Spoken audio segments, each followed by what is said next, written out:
What is going on, everybody? How we doing today? As usual, hope we're doing well. Happy Saturday. Happy Saturday. Just 1 second. I'm trying to make sure my mic is all good. My mic is always all over the place. I don't do anything to it. I don't touch it. I don't mess with it. But sometimes it's low. Sometimes it's high. I gotta mess around. So it is the day after Halloween, November 1st. Excuse me. Jeez. All Saints Day. All right. Dia de los Muertos in Mexican culture, right? And well, I want to start off by apologizing. All right. Halloween stream yesterday. I always do a Halloween stream, as everybody does, right? It's not like I'm special for that, but I always do a Halloween stream. And when I did that stream yesterday, I gotta be honest with you. There's just something about it that just didn't quite feel right. The last however many years I've done Halloween streams, excuse me, there's always been some kind of game. I like pick a spooky game that we can play through. Last year was Faith the Unholy Trinity. I had a really good time with that, right? I think the people who watched me had a good time as well. But this year, I didn't have a specific game that I was going to play. Instead, we looked into Samhain, which is a festival in Ireland that was a really big inspiration for Halloween. And then in addition to that, I carved a pumpkin. But in the middle of the pumpkin carving, my stream died. And I wasn't sure what it was, but I realized that it was really, really windy yesterday. And I have a feeling that's probably what happened is that all of the wind was just it just didn't you know bottom line, the wind messed up my stream yesterday. I apologize for that. All right. And when my stream died, I was like, should I just get back on? And I was like, no, honestly, because like I said, there was just something about the stream yesterday I was not that big of a fan of, you know? Excuse me. Jeez. Anyway, anywho, anywho, off to a great start here. But yeah, so I apologize for that, okay? Lesson learned. Next year for Halloween, I am going to make sure that I actually have a game that we're going to play because I think that's probably the best thing to do with the Halloween streams is to have a game to play. I'm not saying that it's like only game and that's it. Like, I'll still hang out, still shoot the shit and everything like that. But I just want to make sure that I'm doing what I feel is a good job. And I didn't feel like yesterday's was a good job. But we are back. We are streaming because it is a Saturday. And I figure, you know what? I carved my pumpkin. All right. I carved my pumpkin, my boy over here. And why let it go to waste? So he's gonna be hanging out with us today. All right. I haven't given him a name yet. If you can think of a name to give him, feel free to throw that in the chat. But also, what is going on? Skippy Dippy, the only person in the chat right now. Oh no, wait, no. Smart Moron is also here as well. Be careful, man. Letitia and Tyquavius are gonna be on the prowl with EBT and Snap getting cut. Yeah, you definitely got to be careful with what's going on in the world right now. There's gonna be people who they have their Snap benefits that are getting cut. They are officially cut, I believe, as of today. Although I believe it's kind of like a rolling schedule thing when it comes to Snap. Excuse me, geez. I've been on food stamps once in my life. It was actually a little under 10 years ago at this point. And it was one of those situations where it's like, well, if I can get them, why wouldn't I? I'm very against government anything, including government handouts and stuff like that. Even if it's like a situation where you need it, it's like, well, I'd rather try and have other things, or I'd rather the system work the way it's supposed to, right? But I'm not gonna be like completely inhumane. And what I mean by that is like you have some people who like they're just straight up like, no, I don't believe in it, so it shouldn't exist, but it does exist. It does exist. So what are you gonna do about it? You're gonna make it stop existing? Of course not. That's never gonna work. So you might as well just play the game the system is allowing people to play. If you have the ability to get those things, you might as well get them because at the very least, you're an upright person, uh, and you can get whatever it is that you're trying to get. And there's gonna be all these other people who are gonna get it no matter what. That they're just shitty. You the bottom line is that you're okay. So I don't think there's a big reason to be like, oh, but I don't believe in it, you know?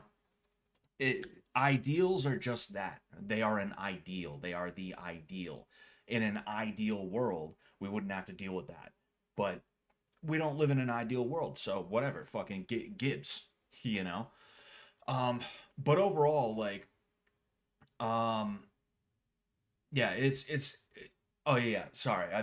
I forgot where I was going with that. I did that thing that I usually do where I start talking about one thing and then bang, I veer into another direction. But the reason I explain that is because I'm actually pretty sure I used to get mine on like the third or the fifth or something like that. So people, only a certain group of people might be starting to get desperate and might be starting to get angry right now. But by like November 10th, November 15th, we're probably going to start to see the full scale of it all. I would assume we would, you know.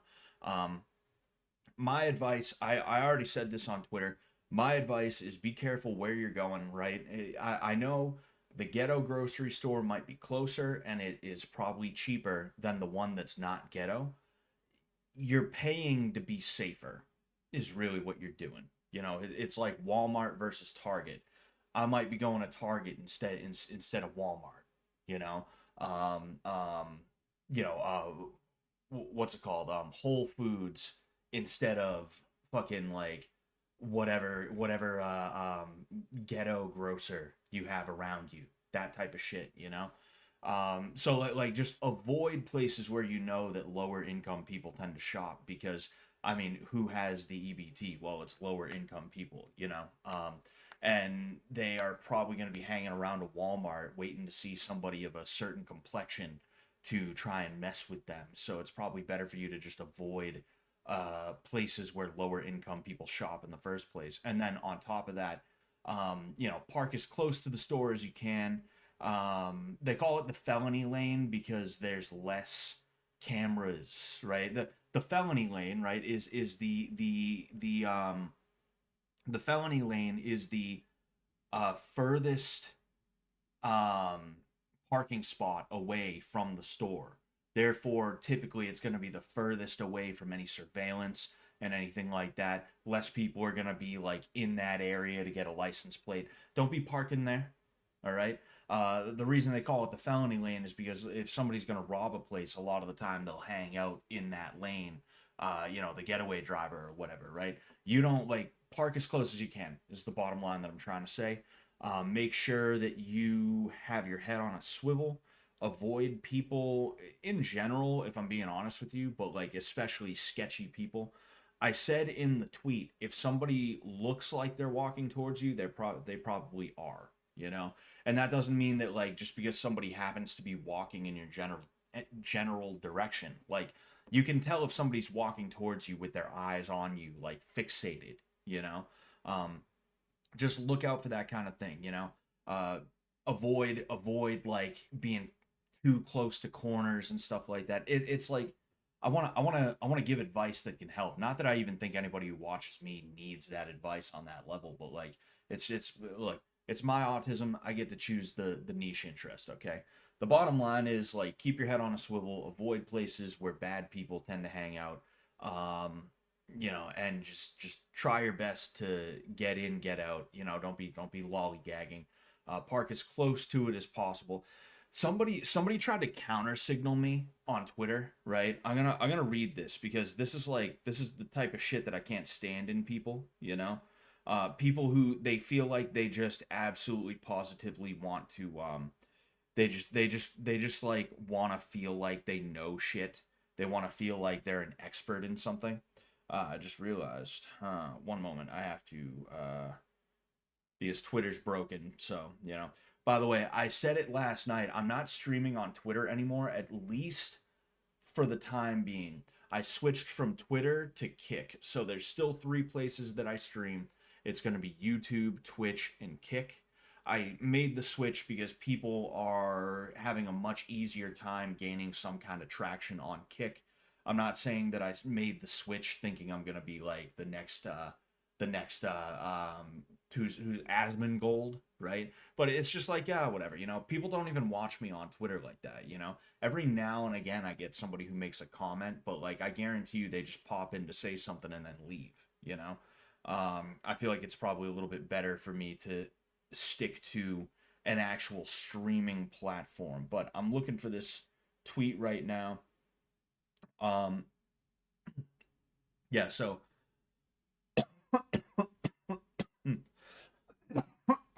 that was a tweet. No, but like, just to just for one thing, I'm gonna explain everything that I just tried to tell you in a much more concise manner. So that's why I'm gonna read you the tweet. But then I also want you to have a little bit of a context as to what this guy is trying to talk about. I said, uh, this was Thursday, October 30th. As a self defense expert, my advice for the potential snap situation is to park as close as you can to the store. No felony lane. Don't let your girl or child go to the store alone after the dark. After dark, that is huge, and it's crazy that I have to say that because my wife, when she first came here, I'm not gonna lie, it caused some fucking tension between us. There was some tension between my wife and I because um she was averse to going to the store after a certain time of the day, right? And because of that, she would be at home like 2 minutes from the store, and she would ask me to like grab something for her in a way that was like really, really annoying and obnoxious, right? And like it caused tension. And the reason why she was doing that, I thought she was just being lazy, but she explained it to me. She's like, I'll be honest with you, I used to never go outside after a certain time of the day because I didn't want to take the chance of getting robbed or something worse happening. So maybe now that I'm in America, I don't have to fucking like live like that anymore. You know, like she had a moment where she was like, "Oh, I can go out after dark. It's safer in America. It's okay." And now I'm telling her, "Hey, don't go to the store after dark, babe." It's crazy, the Brazilification of America. My wife flees Brazil because of the crime, and now I have to tell her, "Hey, look, it's getting pretty Brazilian out there. It's it's pretty Brazilian out there, man. You don't go to the store alone. Don't go to the store with your mom. All right, I'll go with you. I'll go with your mom even. You know, it's such a shame, dude. It's such a shame. By the way, I am gonna read chat in a second. I know you guys are saying stuff. I'm just trying to make it through this. I said obviously avoid the ghetto grocery store. It's hard to sneak up on someone in a parking lot. Keep your head on a swivel and avoid walking too close to the cars. If someone's lingering around, that's someone to avoid. Excuse me. If someone's lingering around, that's someone to avoid. And if you feel like someone is walking directly towards you, they probably are. Criminals look for victims, not fights, and they'll take someone who doesn't follow this advice over someone who does. Excuse me. This fucking guy, yeah, he doesn't even follow me, but this guy actually responded and he was like, as a former retail wagee in the ghetto, of course there's no punctuation or anything like that, so I don't know when I'm supposed to pause to take a breath. As a former retail wagee in the ghetto, parking close is usually bad because shoplifters also park close for faster getaways and they just slam and scratch other cars during their getaway so that you'll suffer far more in vehicle damages parking close. It's like, what the fuck are you talking about, dude? This isn't about vehicle, this isn't about damages. Like, yeah, obviously you don't want your groceries to get stolen or anything like that. That's obviously part of this. The main thing is making sure you don't get your head caved in by some guy who thinks his SNAP benefits being taken away means that he gets to enact some kind of genocidal fucking attack on you. Because we know that's what's going to happen. We know that's how it's going to play out. It's going to be a certain kind of person going after a certain kind of person. That's the way it's going to go. I don't even want to get like too deep into it, right? I don't want to be Mr. Chud and stuff like that. But it's just like shut up, you know? It's frustrating dealing with people who like there's an inadequacy that they have. There's an inadequacy about them. And because of that, they're always looking to try and be like, well actually no. I mean, I worked at 7-Eleven and this happened once. So you're actually kind of wrong about that, Mr. self-defense expert who's been in multiple like real life situations with shoplifters and robbers and uh, different kinds of fights of all shapes and sizes. You know, somebody who actually has real life experience. No, no, no. I was a cashier. I was a cashier. So I'm sorry, but you're wrong about this one. It's like, dude, shut up, shut the fuck up. But anyway, um, because oh, I already read that one. What's going on, Peach Boy Official? What's going on, Blitz Comment? Jordan Peele better make a horror movie about the EBT apocalypse, dude. Holy shit, that he needs to. I hope he's I hope he's writing it right now. Jordan Peele presents Hungry. Hell yeah, dude. Dude, you got to hit him up and tell him like, hey, you better do it. You know. Can't blame her. Probably instilled her from living in a country as dangerous as Brazil, and that's exactly what it was. Smart moron. You know, she would never leave the house. She would have a man do it if it was absolutely 100% necessary. You know, um, and when she explained it that way, it was like, oh, okay, at least I understand. But we're in America, so if it really comes down to it, you know, you're gonna be fine. You know, um, but yeah. Oh, oh, hail no. Impotent pacifists, exactly. You know, if there's one thing that I have grown to really dislike, and I see people talk about this on Twitter. This is kind of a big thing to talk about if you have like a Roman like statue PFP. There's if you have a Roman statue PFP, you're one of two kinds of people. Either A, you're Indian, or B, you're like one of those like I don't even know how to describe it, shit, raw egg nationalist type guys. You're one of those dudes who's like sun your balls, you know, sun your balls, drink raw eggs for every meal. Like that's the kind of guy you are, right? And they're weird. Um but if there's one thing that I do appreciate, it's that they argue for vitality. They argue for vitality. They argue for zest, and not zesty. Although I don't know, some of them are a little zesty if we're being honest. But they argue for living life in a way that is rewarding and fulfilling, and I appreciate that. And that's something that I came to that conclusion within the last like year and a half to 2 years. Right, I've always been a little bit out there. I've always been a little bit ballsy. Right. Um, you know that's just kind of how I've always been. I've always been like a little bit quick-witted towards people that are being assholes that I probably shouldn't be. You know, teacher has something to say, I have something to say back, things like that.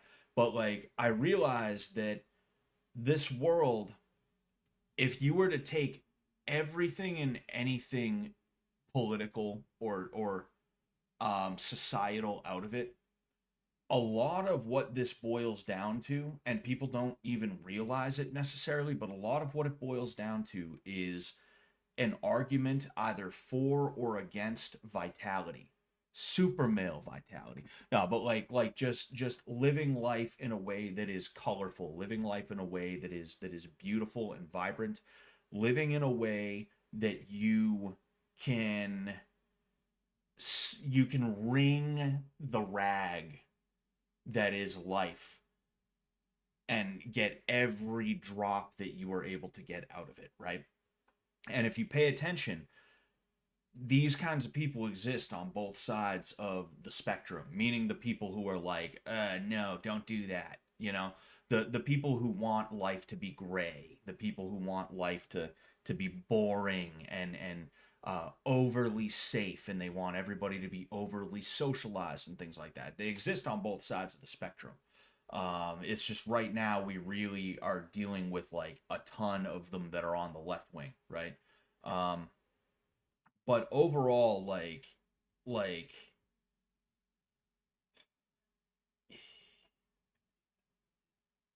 you know, I'm tired of living in a way that is like not vibrant. You know, I'm tired of living in a way that's not colorful. You know, and there's a lot of people out there who are impotent in that way. They're impotent pacifists. They are the kinds of people who, no, don't do that. You'll get in trouble. no, don't do that, you'll get canceled. No, don't do this, don't do that. No, no, but you can't, but you can't. And then there's also people who, like, it's not even just that they're afraid, it's that they are like angered by somebody else living a life that is actually like worth it to them, you know.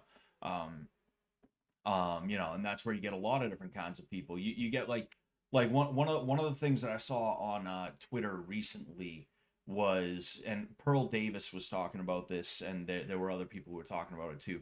There's a bunch of women who oh, no, I got two different things that I saw mixed up. I guess we can talk about the Pearl Davis thing, but it's not that big of a deal. But what I was actually meaning to refer to was one thing you see a lot of are Protestant. A lot of them are Protestant. I'm not saying there's no Catholic or Orthodox people that talk like this. I'm not saying that at all. But you see a lot of people who mainly are from the Protestant church who are constantly talking shit on men all the time. Everything in the world is the fault of men playing video games, as if video games have as if video games are even good. As gaming is trash now. Nobody even wants to play video games. I would be willing to bet men are playing less video games overall because there's simply nothing to play. And the games they are playing are 10 or more years old. But these guys, these pastors, there's another one, this chick, she's one of those like grandma type bitches who tries to act like she's still like young. What was her name? Um,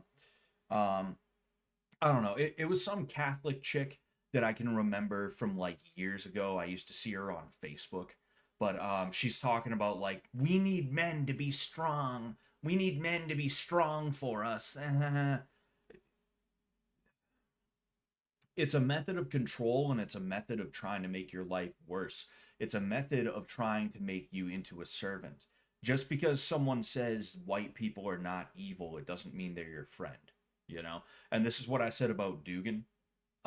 Is just because somebody says, actually, white people are not bad, that doesn't mean that you should like go along with them and everything they have to say, you know? You have to be very careful about that kind of thing, because these people, just like the feminists, will absolutely positively make your life a gray nothing, and you will suffer under a life with no bite to it, with no flavor, with no vibrancy, whatever the proper term would be for that. You will suffer under the heel of people like that, you know? And it's just disgusting. And I decided sort of recently, not like yesterday recently, but like, over the last couple of years, I've realized and I've decided it's simply not worth it to not like call that girl pretty. It's simply not worth it to not look at someone who is trying to corral you into a fucking fence, a fenced in area, so that they can keep you like a pet. It is not worth it to not tell them to fuck off. You know? It is not worth it to like show the full range of emotion, the full it's not worth it to have a regard for people who are just like dog shit like that, you know? And I know like it probably sounds like, well, yeah, duh, of course, like you shouldn't care what assholes think, and you shouldn't care what assholes do, like you shouldn't, you shouldn't do, of course. Like, yes, it's elementary. Everybody knows, everybody's aware of it. 100%, you are correct, but what I'm specifically well, I almost started making a different point. I almost started veering off, and I'm trying to get better about that. Um, it's easy to see, but it's not that easy to do. You know, it's easy to see. It's not that easy to do, and it puts you in a situation where, yeah, you got to show your ass every now and again. You know, you have to be willing to be eccentric in a way that some people might look at and be like, wow, that boy ain't right. You know, you have to be willing to do that. You know, you have to be willing to put yourself in a situation where some asshole is gonna come out the cut and be like, "But aren't you married? What are you doing saying that girl's pretty?" You know, fucking you have to put yourself in a situation where you're willing to be like, shut the fuck up, to somebody who's like, I don't think it's okay that you talk like that. You have to be willing, you know. How many times a day do you curse Vishnu? I would never, sir. As one of the high caste, as one of the Brahma, all right? As the Brahmin, I would never in a million years. Um, oh man. If you listen to Erica Kirk's memorial speech for Charlie, she starts on one of those tirades. Yeah, like I don't blame some people for it, you know? Like Erica Kirk at that point, it had been what, like 2 or 3 weeks since Charlie got shot. She's going through like a ton of different a ton of different emotions and things like that, but also yeah, I'm willing to bet that somebody helped her write that speech if it wasn't just straight up supplied for her in the first place. And because of that, she probably was whoever wrote it was probably like, oh, and we have to remind men that they're only here to serve women, you know. Somebody on Twitter that I saw talking about that kind of thing with the whole priest and the I think her name's Allie Beth Stuckley. I think her name is the conservative millennial. I'm pretty sure that's who that was. Talking about her as well, like somebody said it's gynocentrists versus people who believe men are humans, is the way that I heard it described. And yes, I would have to agree with that, 100%.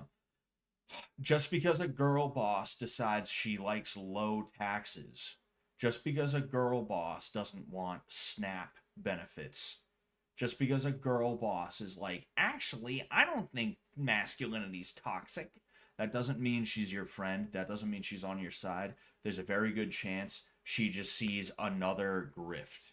Because that's what feminism was from the get go. It was a grift, and it was a grift that was utilized by other grifts as well, One of my favorite facts from first wave feminism was that the suffragettes, they started smoking cigarettes. Women did not smoke cigarettes very much back then. It wasn't really a thing they did in the 1910s and the early 1920s. And what happened was the cigarette companies went to some of the leading feminists, some of the feminist leaders, and they were like, "Hey there, toots.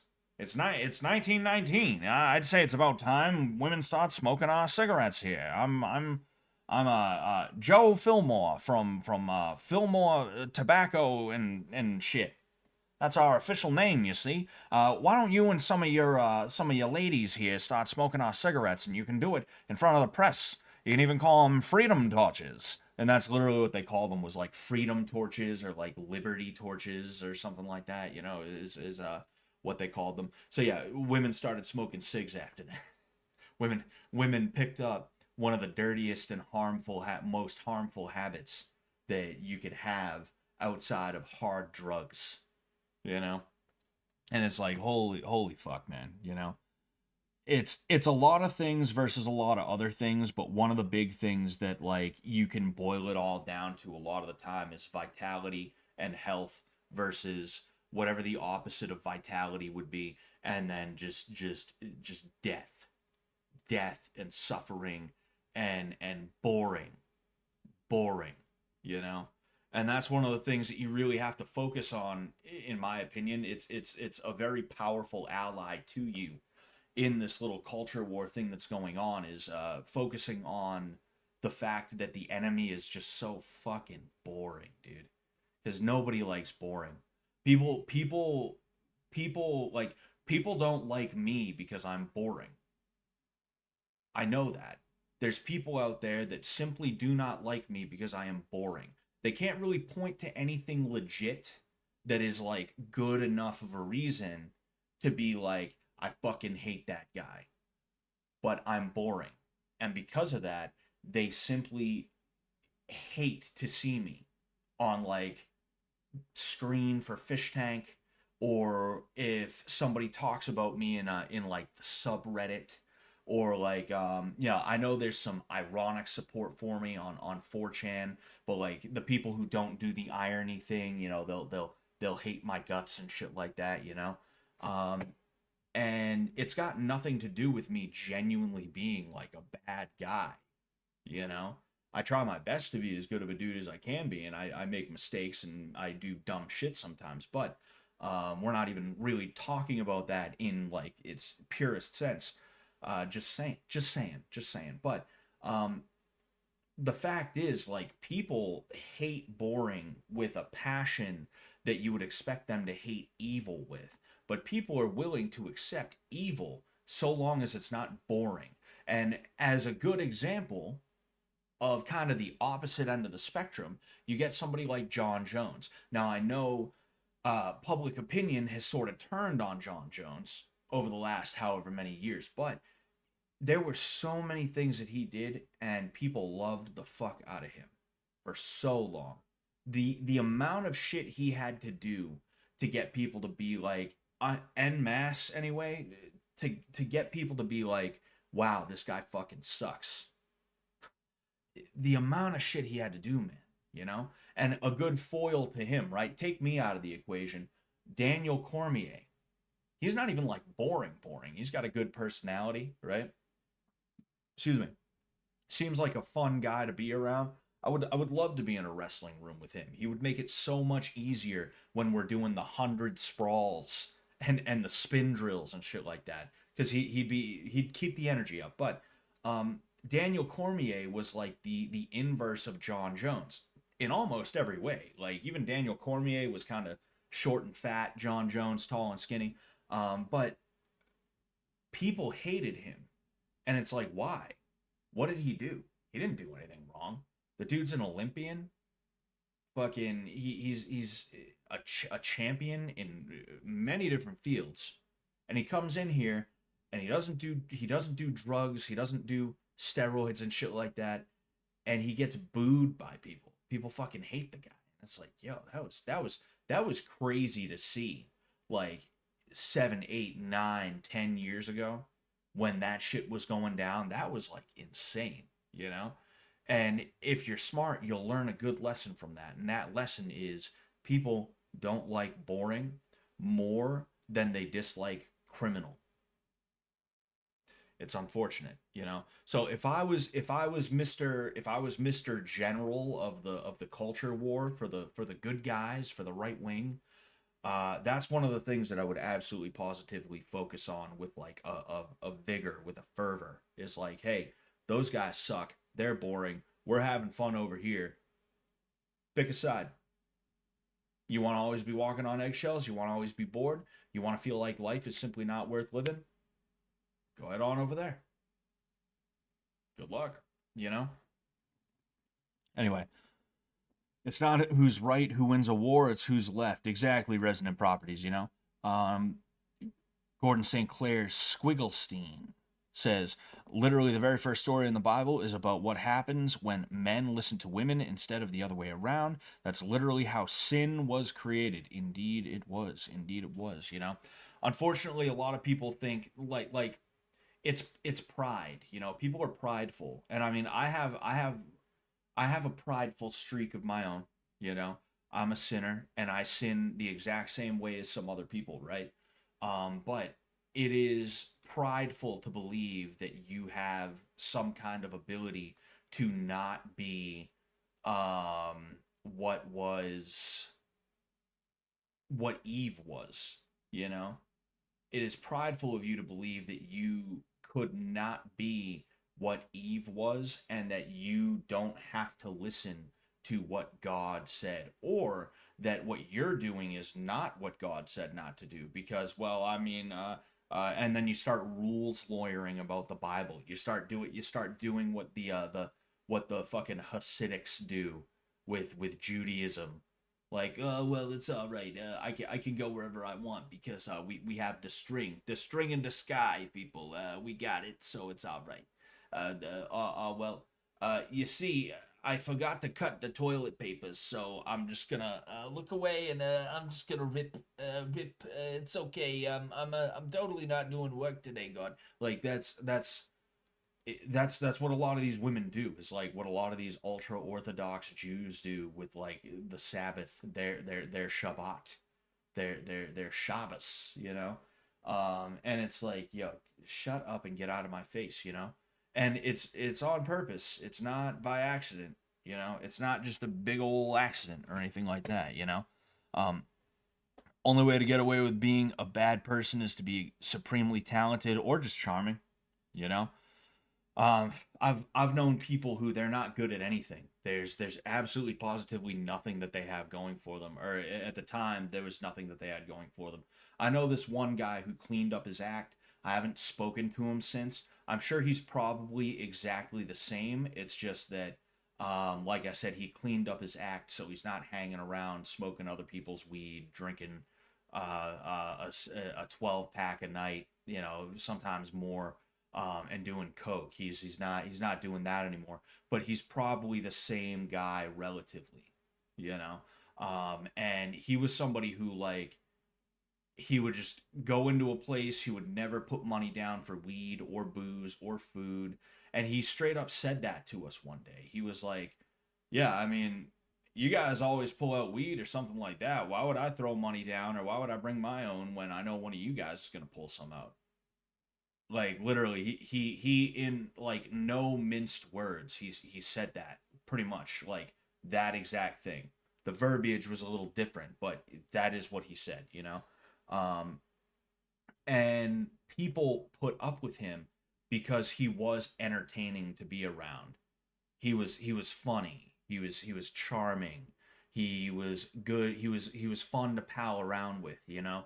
I had fun with the guy even though he and I would butt heads a lot because I think he felt threatened by me because I was an MMA fighter, but I was also very mild-mannered and I didn't want there to be problems, so he would try and fuck with me specifically. There was actually a time where like I got sick of that and I was like, yo, I'm gonna bring two pairs of gloves. We're gonna fight. And he was like, oh, whoa, dude, hey, take it easy. And then he all of a sudden, you know, he goes from like, dude, I'm not afraid of Scott. I'd fight Scott, haha, to whoa, whoa, whoa, hey, I didn't mean it, dude. What are you talking about? It's just jokes, you know. But yeah, like it was a situation where like everybody knew he sucked. Everybody hated the dude, you know. Um, and like I don't hate him now. I didn't even necessarily like hate him back then. But whenever he was gone, everyone would be like, that dude fucking sucks. He's always talking mad shit. He's always doing shit that he shouldn't be fucking doing and saying, blah blah blah blah blah. But like they would always answer his calls, you know? There was a time where like I was even having a hard time getting these people who I called my friends to answer my calls. Meanwhile, they're always answering his calls still. And it's like, what did I do? Well, I was boring, you know? And I don't say that as like a poor me, some friends of mine years ago were like mean to me thing. That's just like I'm relaying you guys something that I learned that I understand, you know?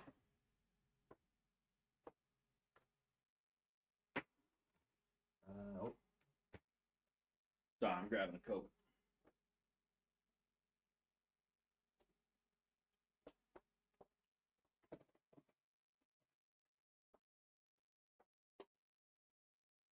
Ah.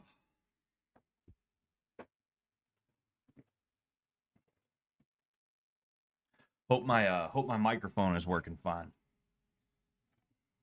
That was me a while ago too. Yeah, yeah. It's you know, when you're young and stupid, it's easy to fall into a certain kind of way of like being and acting, you know. I don't think everybody who acts like that is like Satan incarnate, you know.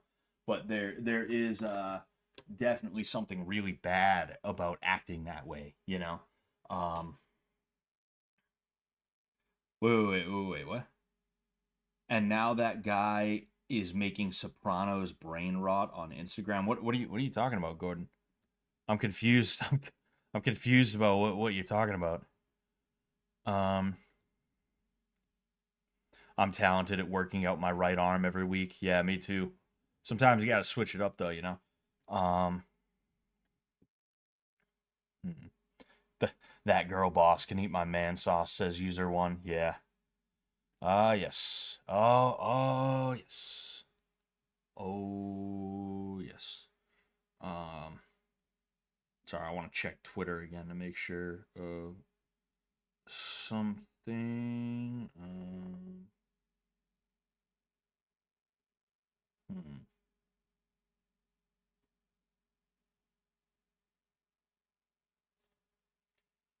Um,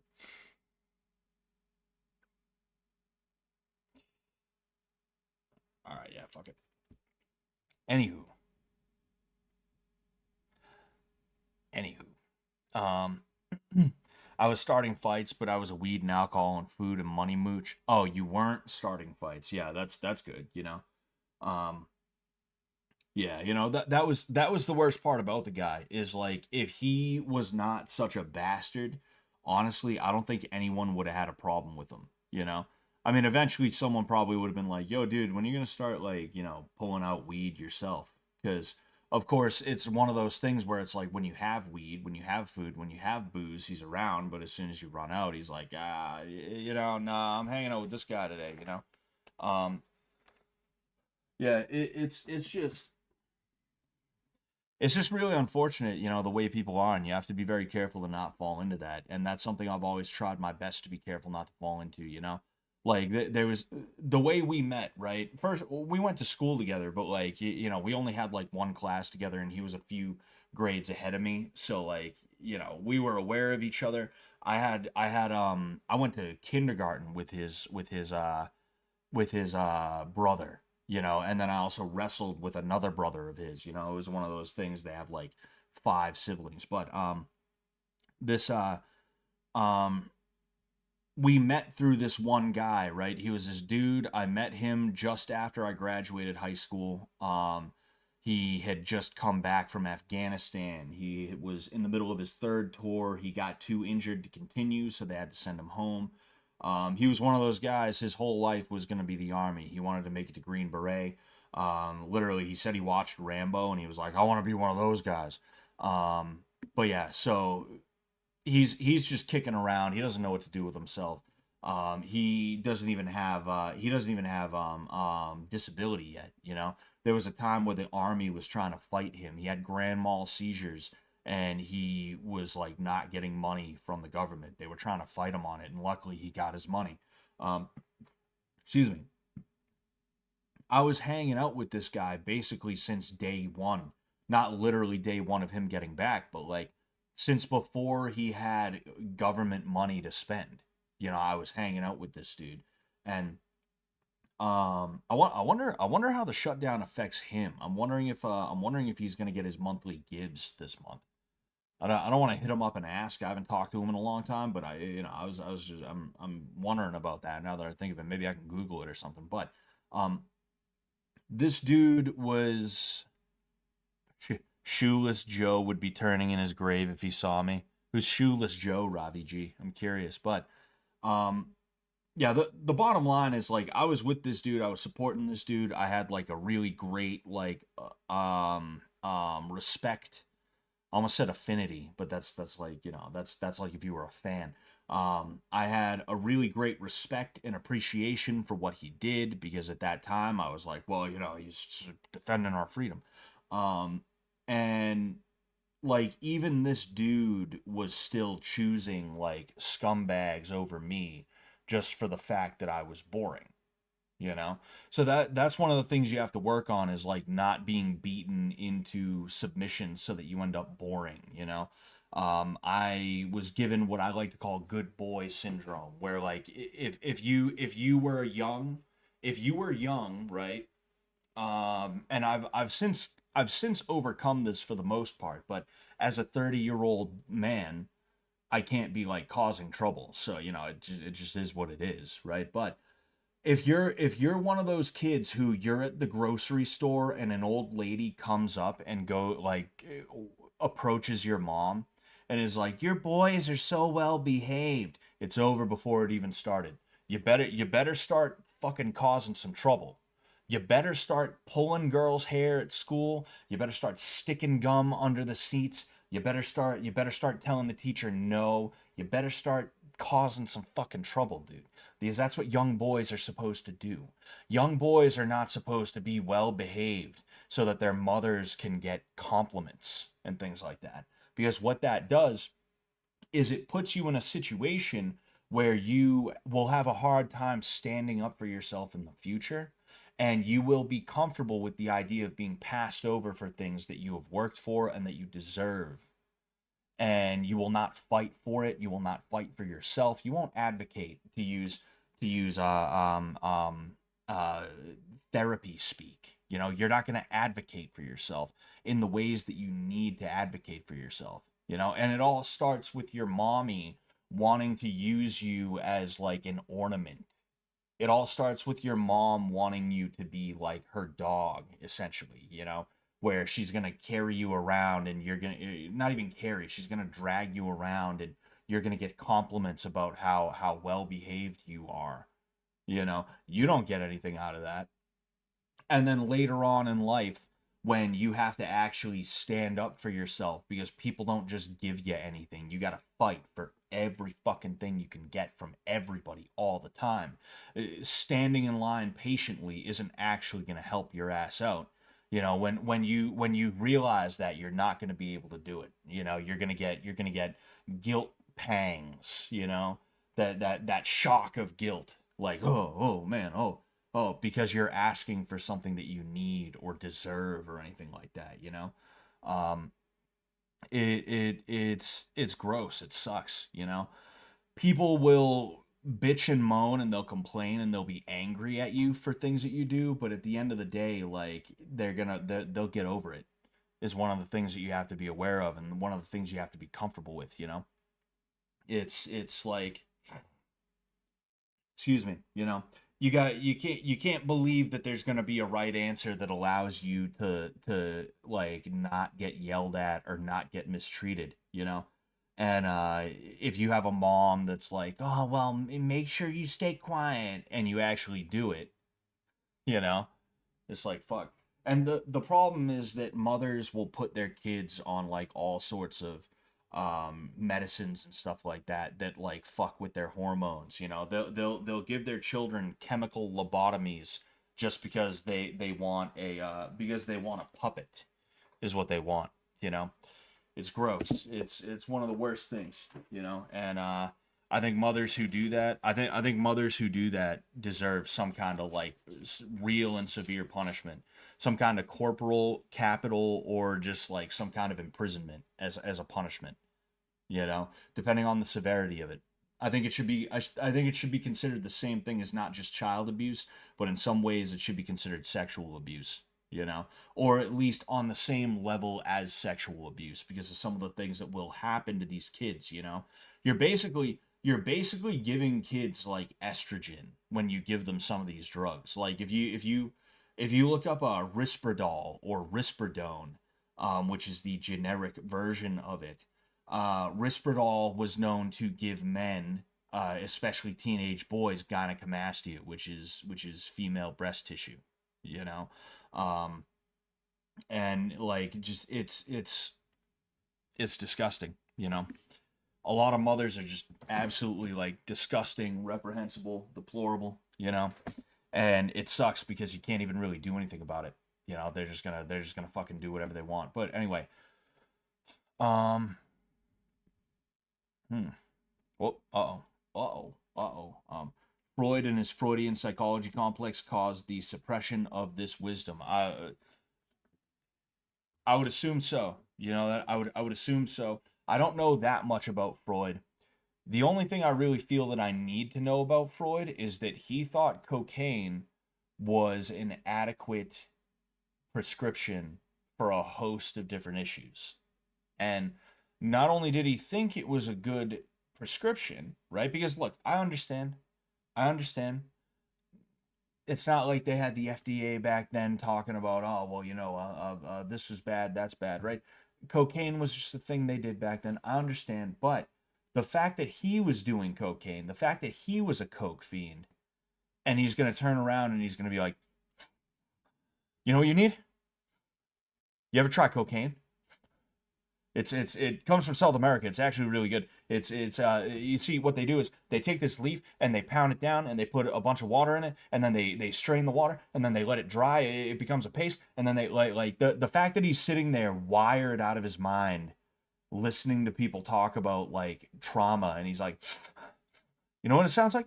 Sounds like you want to fuck your mom, bro. That's pretty fucked up, dude. What the hell's wrong with you? You want to fuck your own mom? Wow, that's crazy, bro. I can't believe what you're telling me right now. It says you want to put your dick inside your mom. I can't believe you would ever think that's a good idea. What the fuck is your deal, bro? Like that you know that's what Freud was fucking doing.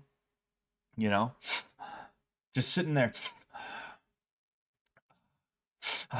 like you know he was sitting in his chair sniff, sniff, sniff, sniff, you know? It's like, holy fuck. We wouldn't have modern psychology without his psyop. He was funded by B'nai B'rith, which, oh man, interesting. Interesting. That you know, that sounds like a Palestinian organization. B'nai B'rith? That sounds like a Palestinian organization to me. That's what that sounds like. Yes, sir. Yes, sir. No wonder Israel wants to take him down. Jeez. Oh man. Now I'm like, Young's take on Freud after leaving his tutelage was very aligned with your take. Yeah, the dude was probably like turning down coke left and right. Like, no, no, thank you, no, thank you. I couldn't do like an Austrian or a German accent, you know. I could probably do a German accent if I really tried, but you know, doing one off the top of my head. But yeah, he was probably straight up like, "Nah, I'm good. Thanks. Can we talk about psychology now?" At least like 5 times a day was probably like what he was doing, you know? Excuse me. It's like, fuck, man, you know? It's disgusting. These people are disgusting. And they deserve the worst. Not even because I want the worst for them, but for the simple fact that the worst is the only just punishment that we can enact on them in the world today, you know? All right, so I made a promise yesterday.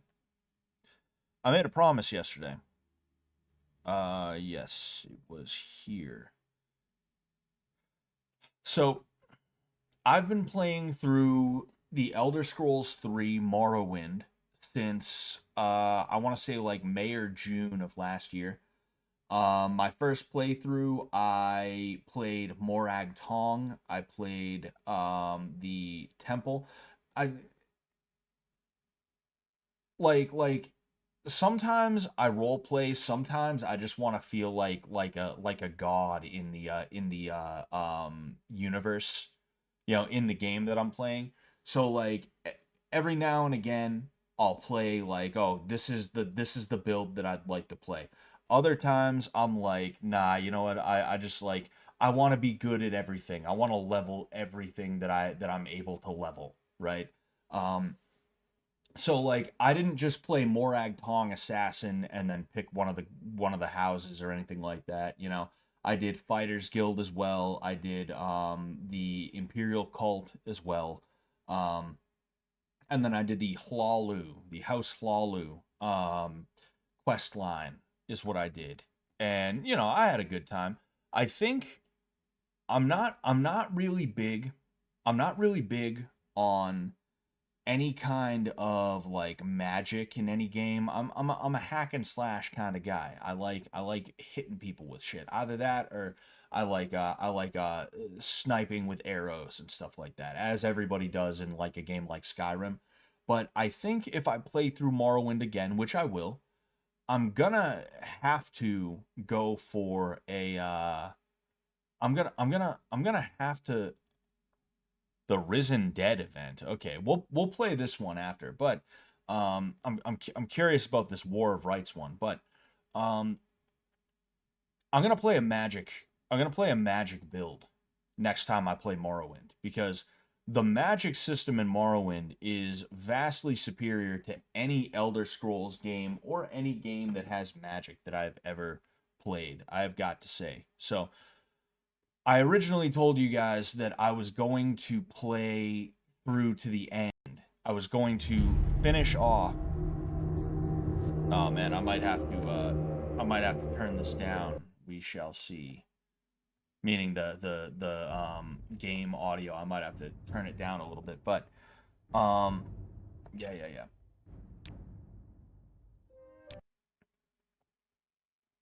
Um, yeah, like it just seems like it would actually be kind of fun and interesting to play. So I think next time I play, I'm definitely gonna play a magic build also. Hell yeah! So I figured this is my main quarters, if you will. This is the main place that I would camp out and stuff like that. I figured I'd show you some of my stuff. I have Sithis. I have Father's Belt.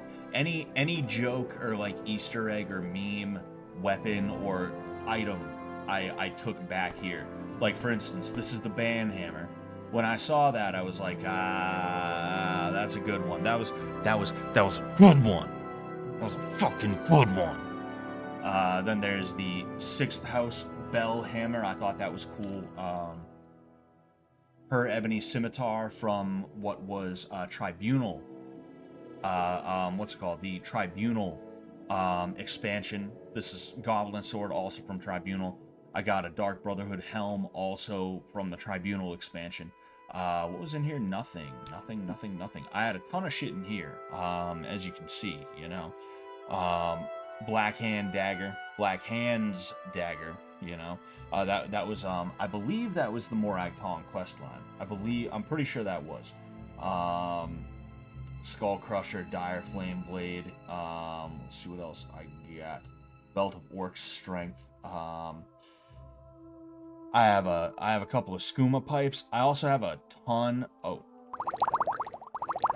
also have a ton of skooma. I have like 20 something skoomas, and I have a ton of moon sugar. I'm like, I always forget to look up if you can, like, cause what'll happen, right? Yes, 27 skoomas. If I decided to click yes, right, it would consume one skooma, and I would be left with 26 skoomas, in which case I would have to click and go again. At best, what I can do is I can hold shift and click, but then it would be the same thing. It would be 26 skoomas left. So I would have to click, go, click, go, click, go, click, go, click, go. I always forget to look up if there's a way for me to just be able to eat or drink all of them at once. You know, if anybody knows about that, feel free to let me know. Next letter, I'll need next letter. I have a bunch of random shit that I don't even need right now, but I just keep because the Alchemist's Formulary. I think I'm good on that. But yeah, I want to show you more of what I got. I got a glowing key because I thought that was cool. Oh, you know what? What? Are you fucking kidding me? Mega? What the fuck, dude? That is so stupid. Mega thinks it's the most important thing that you have, and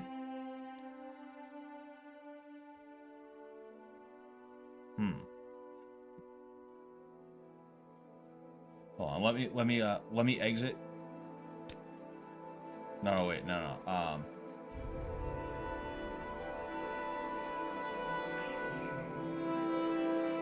Oh no, wait, no. That's just kind of how it is, isn't it? It's a little bit wonky, right?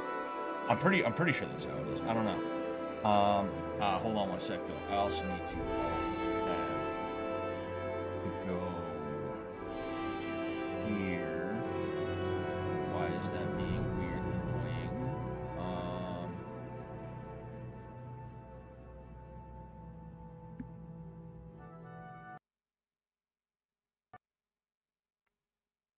It's gonna crash on me, isn't it? Fucking mega upload. I don't even need that shit anymore. I used to have to do weird shit for my I used to have to do weird shit for my whatever it's called, my my videos. I used to have to like I'd take a video on my GoPro, I'd have to upload it to like my laptop, and then I'd use Mega to transfer it over to my PC, you know. And now it's just like, oh, you're almost full. You want to buy something? You wanna give us money? It's like, no, I don't. It's like you end up fucking downloading Dagger. You download fucking you download pop-up ads with half of these fucking things now. It's disgusting. But yeah, the blue. I'll go ahead and I'll show you what this does. And then there was, yes.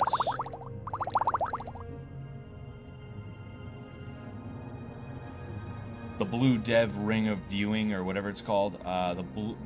Blue Dev's Ring of Viewing. This allows you to view different things from the Blood Moon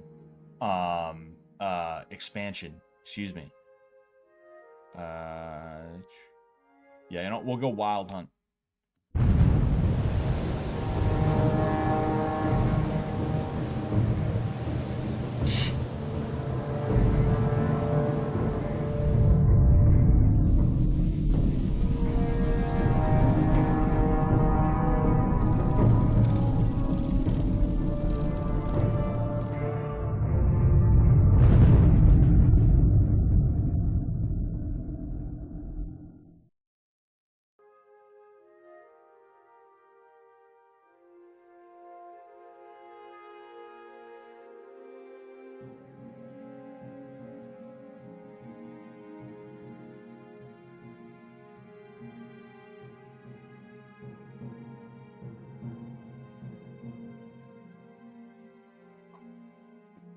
All right. That was, I figured I would, do that. Show you guys what that is. We're not going to go through all of them because it's going to get a little bit tedious. We got Wraithguard. It's good. Show you this. I had a common soul gem with a scamp in it. That's the first soul gem I filled, but I've literally never used a soul gem. Here's a grand soul gem with a Dremora Lord. I thought it would be cool to put there. It's funny though because this is are you gonna meet Dagoth Ur now? Yeah, I'm probably gonna go to Dagoth Ur now. You're my entertainment for the night, Scott. Any word on the new fish tank season? I don't know shit. They don't tell me nothing. I feel like maybe they don't trust me. Maybe they think that like because I wasn't involved in season 3 or 4 that like I shouldn't know things, because I did ask some people, you know, and they were like, I can't say too much right now, blah blah blah, and it's like, all right, whatever, fucking whatever, I'm gonna just move on then. Fuck you guys, you know. Like I'm not angry or anything like that, but it is weird that it's like, oh, so now I'm one of the people where I'm not in the club. All right, I've been around this since before you guys were within 100 fucking miles of it, but okay, whatever. That's up to you. Good luck. You're gonna need it. Good fucking luck. You know. I know what it's like working for Fish Tank. It's a shit show. You know. Fucking that's just how it is. You know. Fucking nothing like it has been done before. So it's fucking crazy. Whatever. But yeah. Anyway. Yeah. This is funny to me because it reminds me of this thing that I get from a Brazilian restaurant. They're called like esfirra or something like that, and I just can't look at these grand soul gems the same exactly, you know. Yeah, Dwemer coin, a Dark Brotherhood contract. We'll go ahead and we'll read this one. The bearer of this document, under special dispensation of the Night Mother, who has entered in a contract in perpetuity with H, is given special dispensation to execute that guy, a dark elf recently residing on the island of Vardenfell.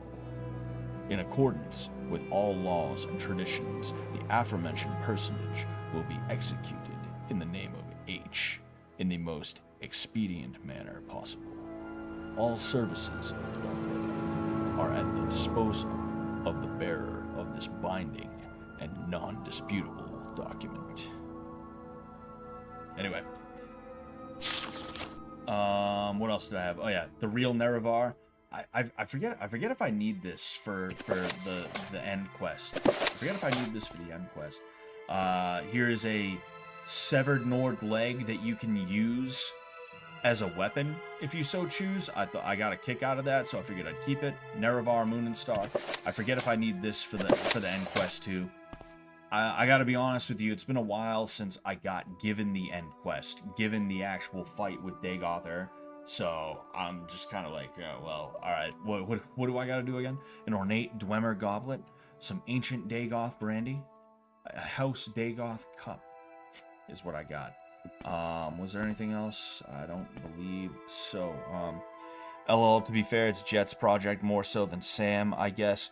Well, there's zero reason for me to not be trusted, you know? I'm not someone who runs around, like, spreading info or even disinfo or anything like that, you know? I'm not taking it personally so much so that it's just, like, weird and annoying that you have somebody... And I'm not mad at any of the people that I talked to, but to have somebody who's, like, new, like the new guy... being like, I can't give you that information. It's like, fucking, alright, man, whatever, you know? Like I said, it's not like an anger thing. I'm not upset or anything like that. It's just like, oh, alright, that's fucking dumb. Whatever. I mean, hey, good luck, guys, you know? Keep on doing your thing. I hope it all, hope it all comes out. Hope it all turns out. You know, hope we get a season, season 5. I forget how many fucking seasons there's been. I hope we get a season 5, and I hope we get a full season 5. I hope it all works out, you know? Jeez. What the fuck? It's one of my waters from last night. I was playing some video games, drinking a water, and I fucking put it down right there. But, what was I gonna say? Yeah, like, I'm not a squealer. I'm not someone who goes and, like, leaks stuff to the press, if you will, or anything like that, you know? So, to be given that kind of speech, it's like, alright, okay, alright. No, that is sort of annoying, I feel it, lol, exactly, you know? Let me, sorry about that, just one sec. That's like way too loud for me to be able to speak over. I'm gonna put it down to about 50, honestly, and hopefully I can pull it back up. Yep, that was good. Wait a second, I could have turned it down in game, and of course now the game's gonna crash again because you're not supposed to be alt tabbing out of this game. It's not just like readily built for that kind of thing. Excuse me. I was on Battle Chat often as a contestant, and they just pulled the battles and replaced us with Indian AI, and the last 6 weeks been nothing at all, and everyone's still spending $10 SMH. Yeah, I mean, I stopped paying attention. Like, I stopped paying attention. I stopped checking in a little while ago. You know, when I wanted to stream on the site because there was some stuff that I wanted to be able to do that I can't do on YouTube. And are we good? Yeah, we're good. We're good. All right. Sorry about that. Just, you know, like I'm not angry or anything like that. The only reason I ever said anything like on my stream was because I was displeased with being given the runaround, whether it was by accident or on purpose. I did not appreciate that, you know? But when they gave me the answer, it's like, all right, thanks for giving me the answer. I didn't like the answer, if I'm just being honest with you, you know? I didn't think the answer was, you know, I didn't think that was, master volume.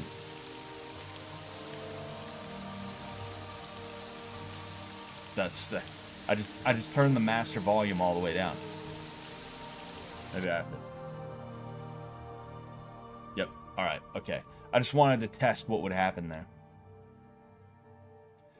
I'm going to go here. The music. About here. Footsteps. About here, I suppose. I just want to be able to talk over it. You know, I just want to be able to talk over it. You know, um, like there is something to be said about me being someone who was around since day one, regardless of what that reason was. And it's not Sam who said I was going to be on every season. It was Jet. You know, and I never asked. Like I've asked for like 2 or 3 things in the time that I was involved with MDE and Fish Tank. One was to be an extra uh, on a extreme piece, and that's only after I saw that they were asking for extras. So I just hit Sam up direct, and I was like, "Hey, like I'm down if you're willing to let me," you know. And then like another one of those things was like, "Hey, I wanna stream on the site," you know. So to be given the runaround just to be told nah after I have to go like public with it, yeah, like that left a bit of a bad taste in my mouth. Not something where it's like, oh, I'm angry and I want like down with Jet, down with Ben. But it's like, all right, that is disrespectful whether you guys mean it or not, you know? And that's something I've been talking with my wife about. Not specifically like Fish Tank and feelings of disrespect and things like that, but like a lot of people think just because something's an accident or just because you didn't mean it that like it's totally fine and you don't need to like apologize or be more careful in the future or anything like that, you know. But the reality is ignorance is no excuse, you know. If you hurt somebody in ignorance, you've still done harm to them, and you should feel a remorse for that. You should feel apologetic for that, and you should try your best in the future to not harm them again, whether in ignorance or not, you know. You are responsible for the ignorant things that you do, and you know, it's like from my point of view personally, I'm sitting here. I've been nothing but loyal to these guys, even in situations where I felt that I was being disrespected unfairly, which there have been a few of those. I'm not going to talk about them though. But like, you know, to be loyal and then to have that happen where it's like, oh well, uh, no, we're just gonna have your account be fucky for no reason, and we're not gonna give you an answer, and you're gonna be upset about it publicly, and that's when we'll be like, oh, so here's the answer. It's like, no, no, no, no, no, no, no, no, no, no, no, no, no, no, you know. With the end of season 3 and how season 4 went, the quality that you and a lot of people who made magic happen not on it anymore, and we know there won't be a season 5. I mean, hey, I hope there's a season 5, you know. I probably wouldn't be involved in it, you know. Look, I'll be honest with you guys. See, if you would call it 4.5, but Blood Games was gonna be my farewell, if anything. Like, and not like I talked to Jet and Ben and was like, hey, this is my last. Not even that. Like, I just had a strong feeling I was not gonna be on a main season ever again, and after what happened with Bitch Tank and all of the people who had the no, not Bitch Tank, with what happened with season 3, a lot of people had ammunition to be like, you got fucking fired, haha. So Blood Games 2 for me was partially going to be a way for me to go out on my own terms. That way, like, the haters couldn't be like, oh, haha, you got fired. It's like, actually, no, I came back for the second Blood Games, and yeah, that was gonna be that. You know, I wasn't gonna make some grand announcement of like, all right, hey, thanks for everything. Like, if at that point they hit me up like, yo, we want you for season 5, we want you for season 6 or whatever, you're gonna do this or that or the other thing, then yeah, I would have kept that bridge up. I wouldn't have burned that bridge, you know. But in my head, I was like, okay, I'd say it's about that time, you know. For one thing, I got to get my life going. You know, I want to have kids. I need to own a house. I need to start looking forward to that forward in time, you know. Um, but then in addition to that, it's like, you know, at the very least, knowing that I'm probably not going to get brought back for a main season, but I am on the Blood Games 2 team, at the very least, I can be around one last time, and then when some asshole is like, you got fucking fired, I can be like, actually, no, I didn't. You know? So that's personally, right? And there's people who got it a lot worse than I did. You know, there's people who were involved in the Blood Games team a lot more than I was for a lot less than I was going to be involved for. You know, I would have like, you know, fucking. The bottom line is like I'm not like it's not like I'm the worst victim of Blood Games not panning out. You know, it just is what it is. Whatever, boo-hoo. You know, whatever, right? Um, but like that is one of the things that I personally look at and I'm like, ah, man, damn, that sucks. You know, um, it is what it is. You know, good luck to Jet and Ben, and I hope that everything works out for them. You know, they got my number. Oh shit, what do I got here? Oh yeah, yeah, fuck, I took away the. Anyway, you know, good luck to them, right? I hope it all works out. Um, you know, they got my contact if they ever want or need me, whatever. You know, I always keep lines of communication open. I'm perfectly cool with talking to anybody about just about anything, you know. Um, but overall, like, yeah, if I'm being honest with you, there are some things that have irked me personally. Oh, excuse me. Oh, what the? Oh, shit. Fucking idiot. You fucking idiot. What do you think you're doing? Nom nom. That's right. Eating it right in front of you. You see what I'm talking about with the selecting and consuming stuff? You see what I'm talking about with that? Where, like, I have to click one at a time and go, you know? Who do you think the Blood Games 2 leaker was? I mean, I'll be honest with you guys. I don't want to get too deep into any drama or anything like that that has occurred. Um, because I don't know that much because I don't pay attention to a ton of it. And even if I did pay attention, I don't see it as a positive if I was to weigh in on anything, you know? Do I have thoughts? Do I have feelings about it? Yeah, I mean, I could probably point a finger to somebody somewhere, you know? Um, but I don't see it as something that's going to be beneficial to anybody for me to start like naming names of people that I think maybe possibly could have, you know.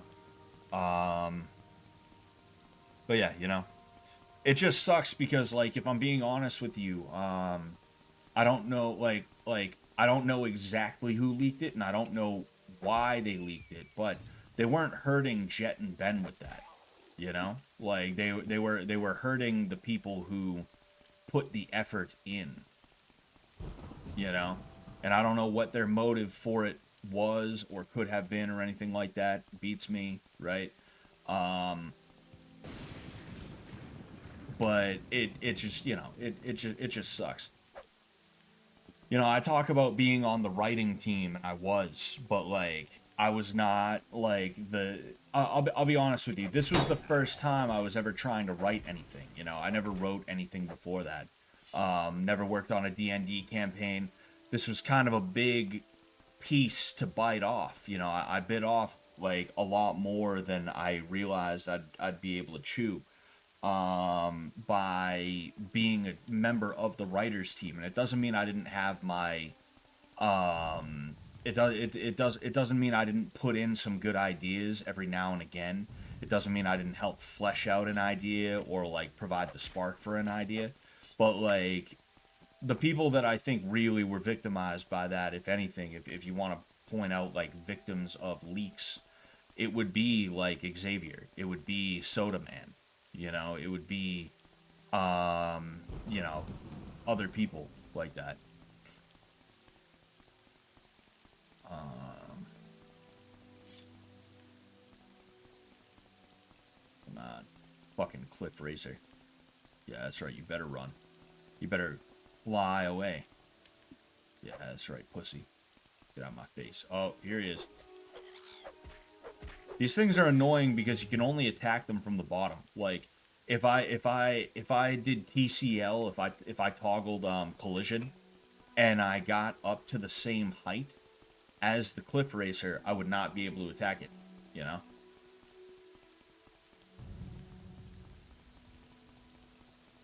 You know, if I could, I'm not saying I'm completely done talking about it or anything like that, but if I could put like if there's something that I could say as kind of like a book closing statement to that, it would be that, like, I'm not angry at anyone. I'm not like feeling dejected or like anybody I'm not angry. I'm not feeling dejected. I'm not feeling like I have been like screwed hard or anything like that. I appreciate being treated with a modicum of just respect and dignity, you know? And you can sit there and try and convince me that actually I'm expecting more than I should. I'm expecting too much by expecting to be treated with that dignity and not being told by people who like have not been around as long as me. No, actually, we can't tell you because the because there's things going on and we got to keep it tight-lipped, you know. Um, like you can try and fucking gaslight me about it. It's not gonna work. You know, I know I'm not a bad guy for wanting that respect, and as somebody who's been around since day one, like, I definitely deserve it, you know. Um, I hope everybody's all right. I hope Jet and Ben they get everything figured out. I hope that whatever's going on behind the scenes works out. I hope that jeez, it just stopped raining out of nowhere. All right. I hope that these guys will provide some good content in the future, and that you know what I should do? I have to save. If I don't save, there's a chance that I'll show you guys werewolf too. I should have did this a while ago. I didn't even think about it.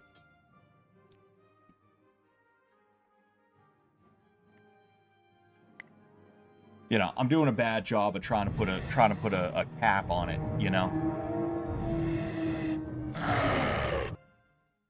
I just hope that everybody's all right. I hope that nobody gets hurt. I hope that anybody that has been hurt, um, you know, if anybody has been hurt, I hope that they are able to move on. I hope that they are able to find peace.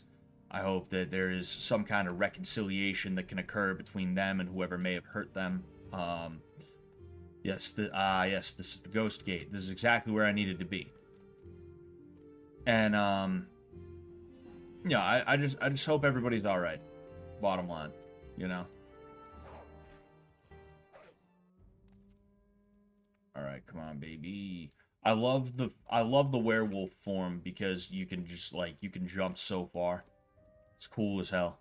I'll just like I won't even fight anything that I pass by. I'll just be like, whatever. Let's just see what I'm talking about. I missed because I was above that cliff racer. Oh shit. You run so fast they don't even know that you're like doing anything. They're just like they haven't it hasn't registered that you're around yet.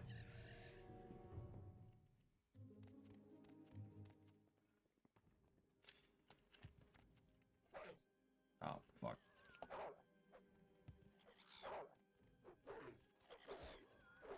See what I'm talking about? I couldn't hit any of those fucking things. Alright, one at a time. Come on down.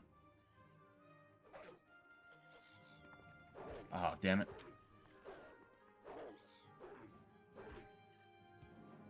See, I have to be under the fucking thing. If I'm not, it's not gonna do any damage.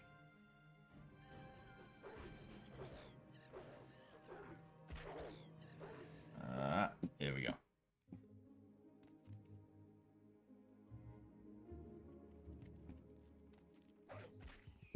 go.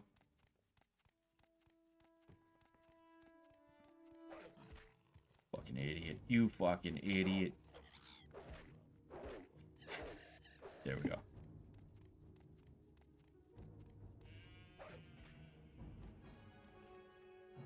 Alright. I have to wait until... Tell me that thing's... Alright, good. It's coming down.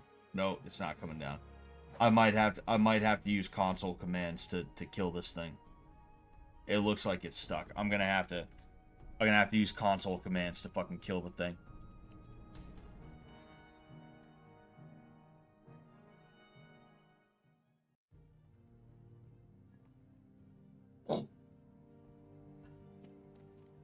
Alright, so...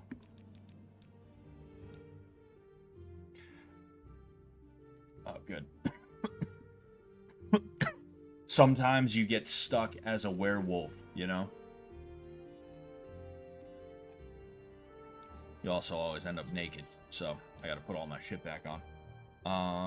We got 1, 2, 3, 4, 5. Oh, that is literally on right now. Get some pants on. Wraith Guard.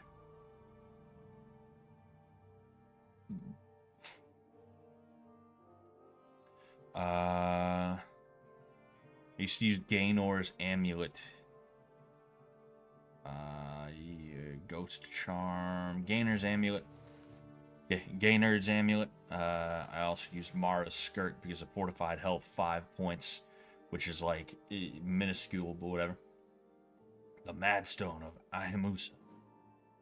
Ring of Surroundings. Some of this stuff I don't even use. I just keep it because I'm like, oh, dude, I feel like I need it.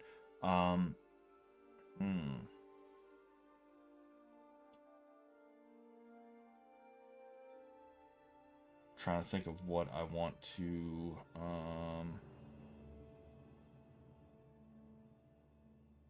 cast when use. Constant effect, the Moon and Star.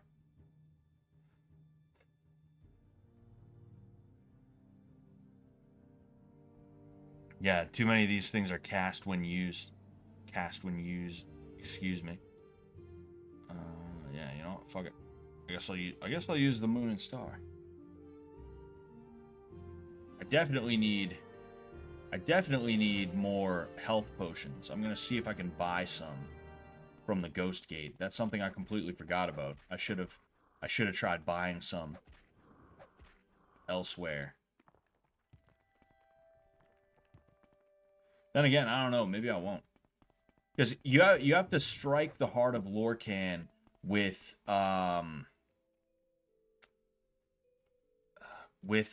fucking whatever it's called, right? You like,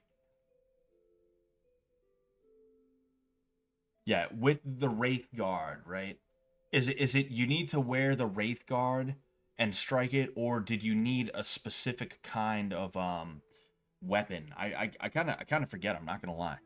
You know, let me check this out real quick. I just want to make sure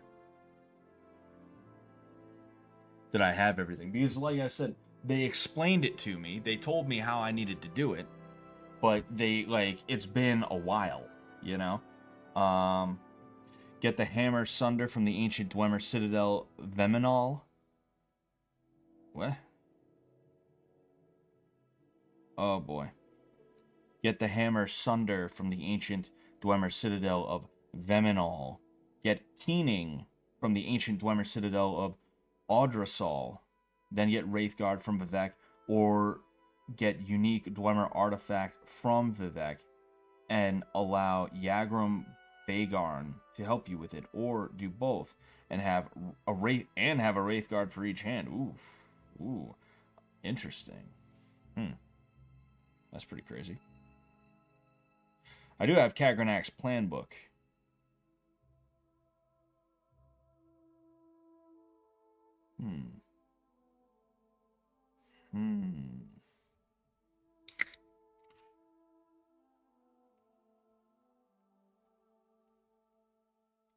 All right. So now that I remember how to actually do it, right? I have to figure out where Veminol is.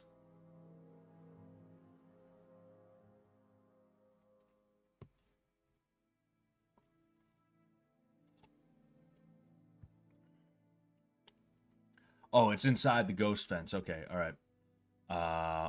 Oh. So here's Ottersol. So I need to find where. Veminol is. Oh, okay, all right. So I'm on the right track. I'm on the right track. Everything's all good. Yeah. Got me. How to get your scores from there? There we go. my athletic skill. Goat game, yeah. I had a good time with it. I've had a good time with this game. Like I said, I'm definitely gonna play it again. I gotta be honest, I didn't love it as much as I thought I would. I loved Morrowind. No, I loved Fallout 1 and Fallout 2 a lot more than I had originally anticipated I would. I did not expect to love Morrowind excuse me. I did not expect to love Fallout 1 and 2 as much as I did. But it really was that good. I had that good of a time with it, you know? Morrowind, I had a really good time. I enjoyed it quite a bit. You fucking get out of here, you idiots. Get the fuck out. Get out of here. Get out of here. Morrowind I had a good time with. I would definitely recommend that somebody play it. But I did not love it as much as I expected to love it, I guess you could say, you know. Barter. You'll fucking damn it. I have Moon Sugar and because I'm gonna fight Dagoth. They're zooted beyond belief, so 27 Skumas. Then I need I have Moon Sugar as well. I don't know if Moon Sugar affects you the same way as Skooma does exactly, but you know, I figure, hey, it can't hurt. Again, I got 70 of these things. I'm gonna have to eat all 70 of them one at a time, you know.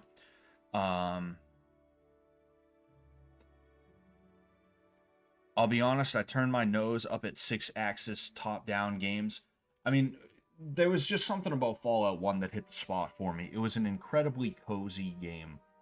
And I love cozy games. I love cozy stuff. It's nice to just, like, kick back with I almost said a beer. A soda for me. You know, I'm not really an alcohol guy. I do like drinking, but, like, you know. Like, the idea that I'm gonna drink like, people say beer and pizza is good and beer and steak is good. No. Steak and soda, steak and pizza, steak and pizza. Well, yeah, steak and pizza. Soda and pizza is good. That's what I enjoy. I mean, I'm kind of a glutton, you know. But I love the hell out of soda, dude. Like, if I'm gonna drink a beer, it's gonna be because I'm like, hey, let's get drunk. Not, ooh, this is a nice, refreshing, light, crisp. Like, I don't care about the taste of beer that much, you know?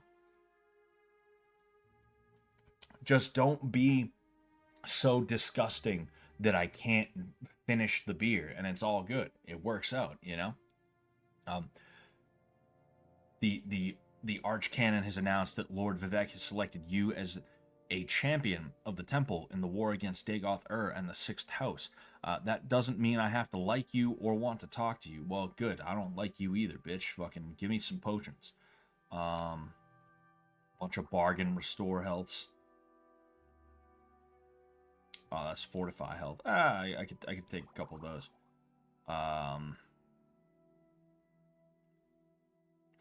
Cheap restore healths. I mean, I'll take whatever kind of restore any kind of health that I can.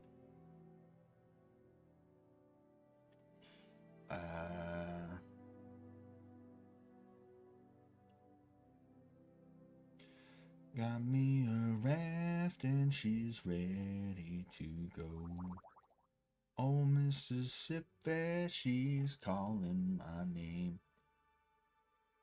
Ooh, man, that's good that I didn't click that cancel for real. Let's see what I can give her in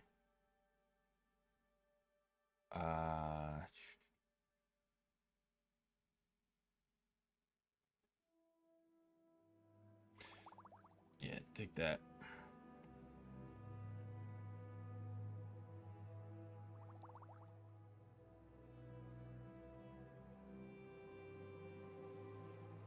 Elixir of the Imperfect. Okay, I don't know what the hell that is.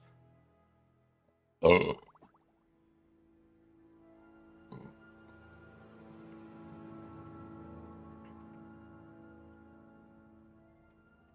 Alright, whatever.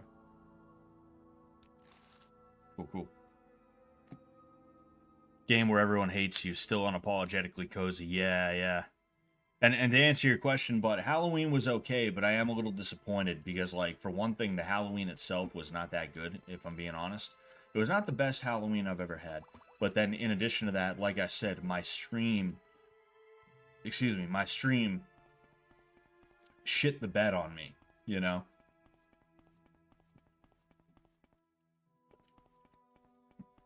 Fucking hey, dude. Had some Chinese food today, so, you know. Alright, who the hell is this? Oh my gosh. These cliff racers, bro. Whatever. I don't even care. Open her up.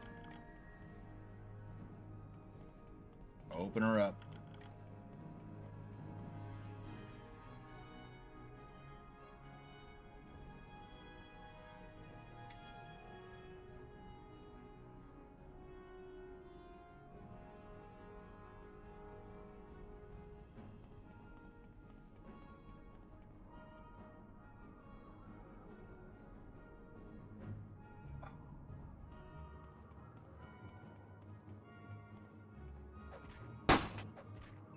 Alright.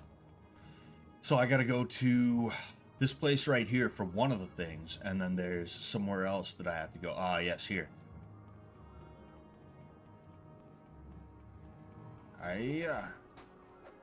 That's right, pussy. Go fuck yourself. Oh, wait, is this thing actually... Yep, alright.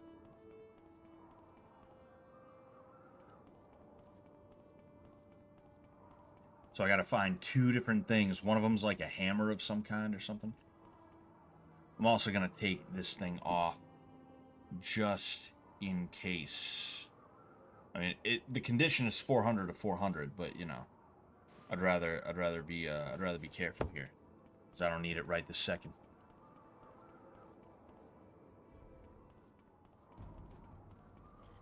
This is it, isn't it? Yeah, no, that's the Yasu mine.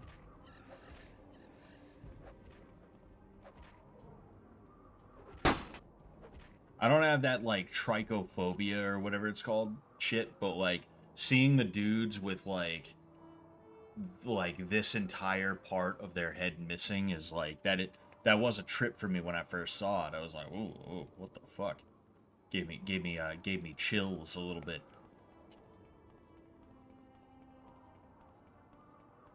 Oh, hi there. See, like, that's exactly what I'm talking about.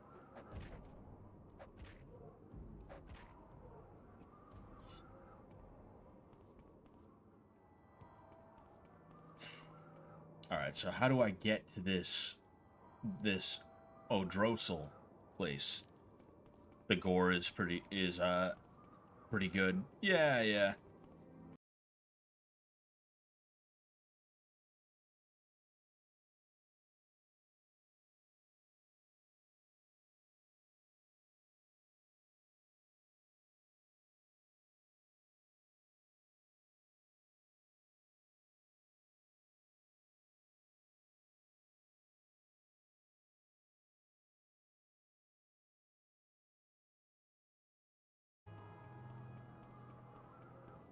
They sure were skilled, these devs. Oh yeah.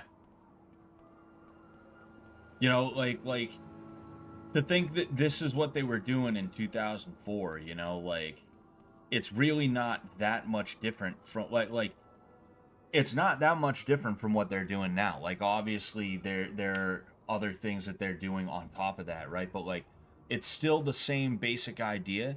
It's just now like graphics are better.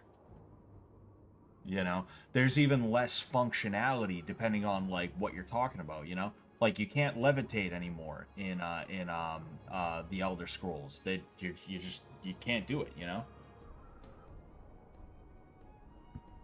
Um, and there's other Elder Scrolls games where like you can climb up walls, like you can be a cat burglar, you know. I don't know if that's like in general or if you have to choose Khajiit to be able to do it, you know. Unanimous Mine. All these games are Lovecraftian too. I gotta be honest with you, I don't know that much about H.P. Lovecraft. Um,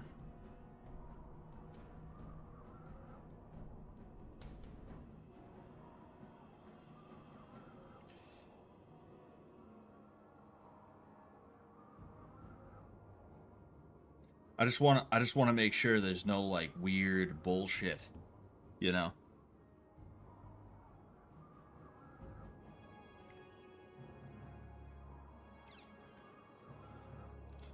No, it's okay. Yeah. It's a citadel. It's you know, it's one of those types of citadels. So it's probably like at the top of a cliff or not a cliff, but a thing right there, you know. So if I keep walking around here, maybe I'll find it. Get the fuck out of here, you corporous fucking freak. There we go. Lame corporus. Lame-o.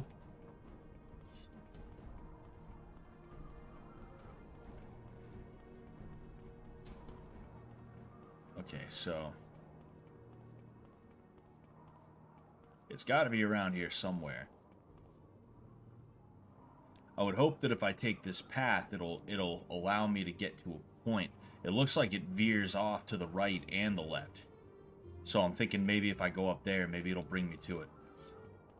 Which I gotta deal with this bullshit.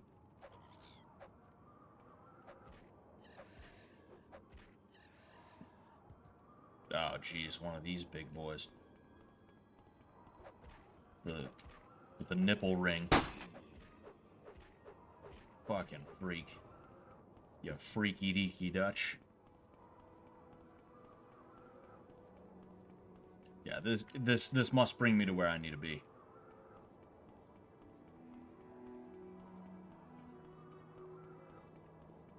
I figured anyway.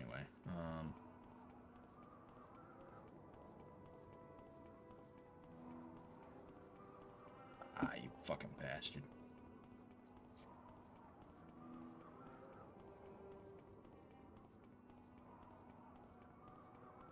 Really?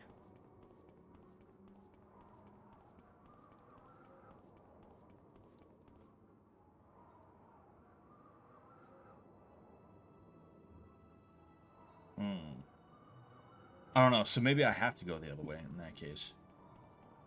This looks like you're supposed to be able to walk here though. Oh, hold up. Oh man.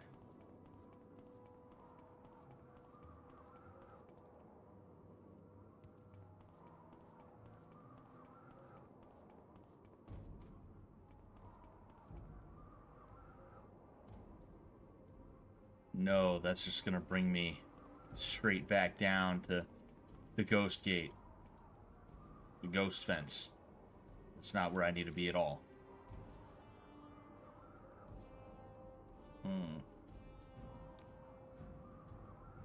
There's continuity between all these games from the 90s to now. Every RPG game dev seems to carry the same accelerationist psyche to engulf the player in cosmicism.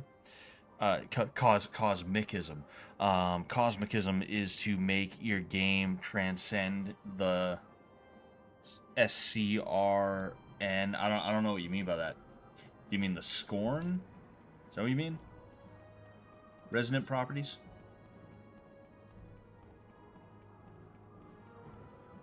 You know what? I'm gonna get. I'm just gonna levitate over this mountain.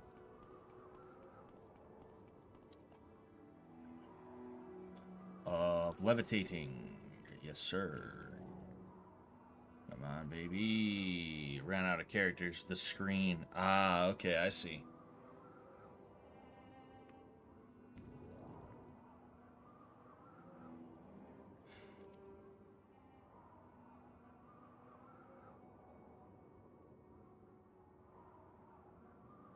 Some writers suck ass, though. Oh, yeah. You're always gonna have bad writers. Oh, shit. Oh, damn. Yo, these things will fuck you up. And quick. I forget what they're even called. We'll figure out in a second. Daedroth. Yeah, those things are not a joke.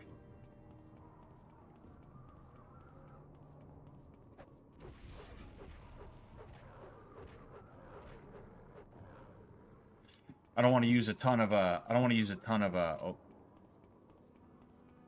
I don't want to have to use a ton of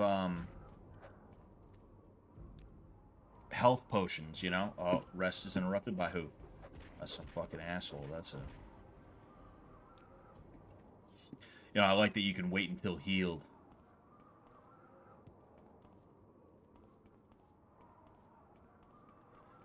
Alright, how the hell am I gonna get... Oh. Oh, cosmicism. Ah, okay. Lovecraftian horror is a cover-up for Masonic doctrine. Ah, okay. Yeah, I have no clue about the lore. Odrossel? Odrossel? Odrossel? Odrossel? Odrossel? Dwemer Training Academy. Fucking bastard. You bastard. Oh wait, no. Nope, I will continue using this.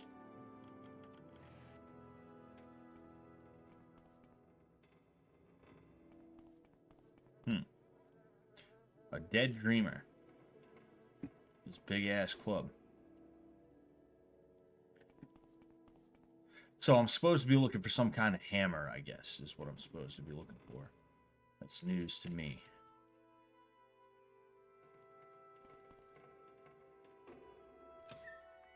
Oh. Oh, damn. Shit. I'll take it. Your journal has been updated. In Citadel Odrossel, I discovered the artifact blade Keening, one of the enchanted tools created by the Dwemer craft lord Kagranak, and I am pretty sure that is what I needed to find.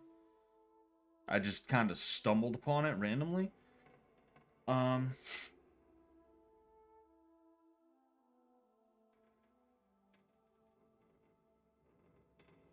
This is where Keening can be found during the main quest.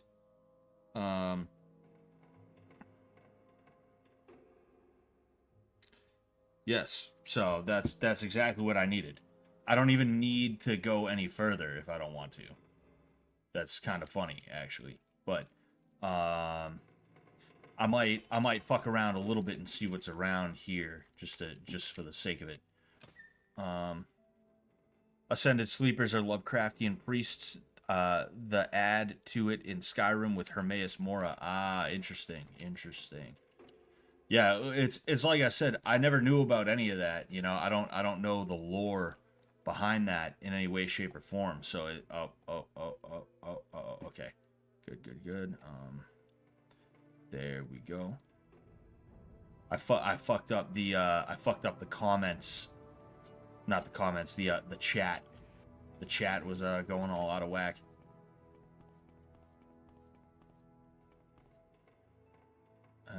I don't know that I'm gonna jump down there. See if I can get there on my own. Oh shit. Yo, that's a Dagoth looking guy.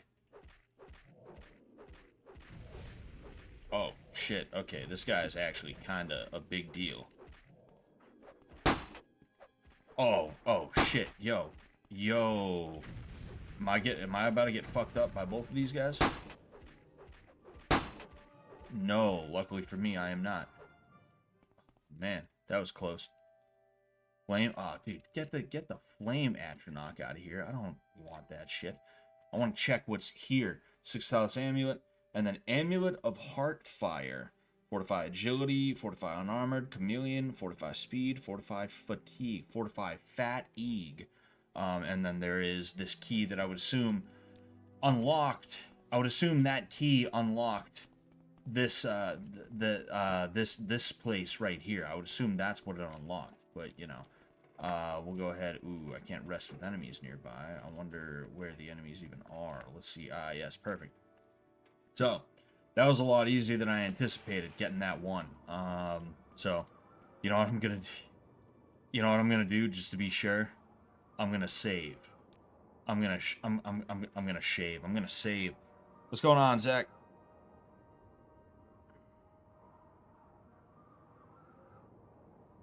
Why'd you say my name like you're like Scott? As if you're gonna like say something that I'm like not gonna want to hear. That dude was a member of the House Dagoth, the sixth house. Yeah, I knew about that. OP. I've killed quite a few of his comrades by this point. Dagoth equals Dagon, the Babylonian god. Equals Sumerian or Iranian city. Yeah, that's true. You know, that's true.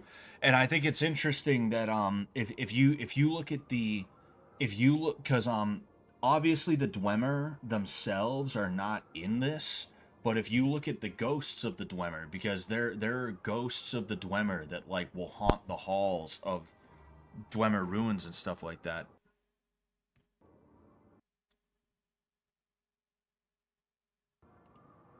Perfect. There are ghosts of Dwemer that will haunt the halls of the ruins that you go to and stuff like that. Um, if you look at them, they look like Sargon of Akkad almost. You know. I don't know. I figured it was a way to greet someone. LOL, do that with people. Yeah. Nah, it's all good. I was just like, Scott, what? what? What are you gonna tell me? You gonna?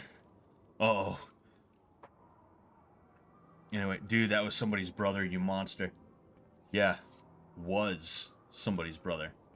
All right, so I gotta get the hell out of here now, and I gotta get to the V place, the Veminal. Veminal.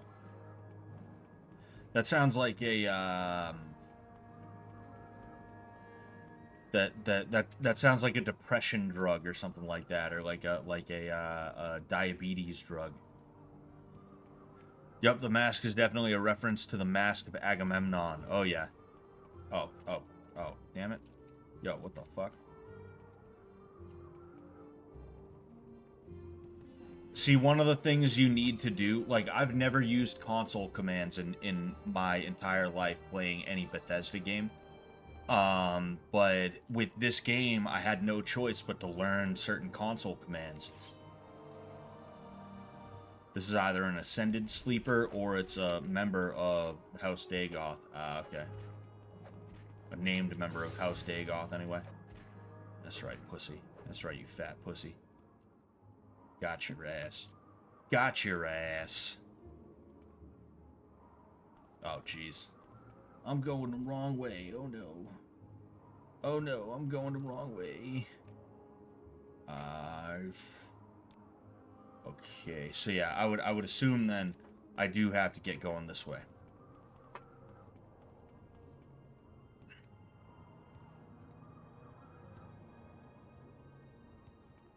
But... So, you know what? I'd say it's about time. Oh, no, never mind.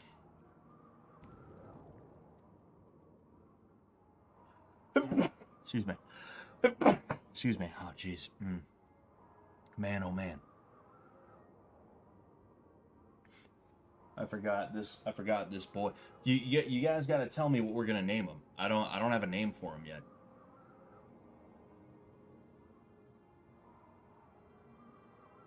There's where Dagother is at.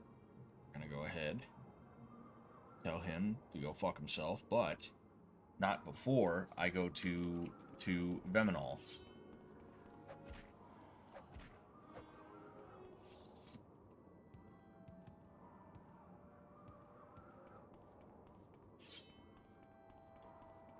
Yeah. There we go. So yeah, we're at Dagoth Ur's little place now.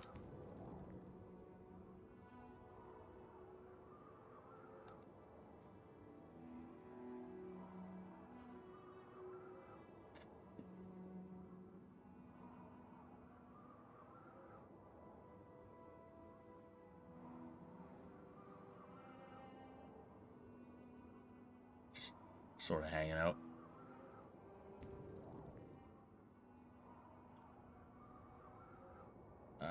Yes, as long as I get here, I'm pretty much good. Although I'm probably going to have to use it again in a little while because I'm going to have to go over another cliff face. There we go. Wait, what are we naming? My pumpkin, bro.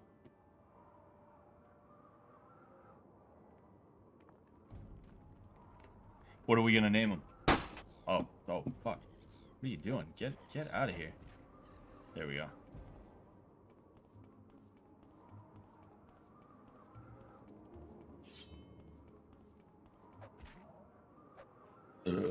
I love how unstoppable you can become in this game. Exactly, you know?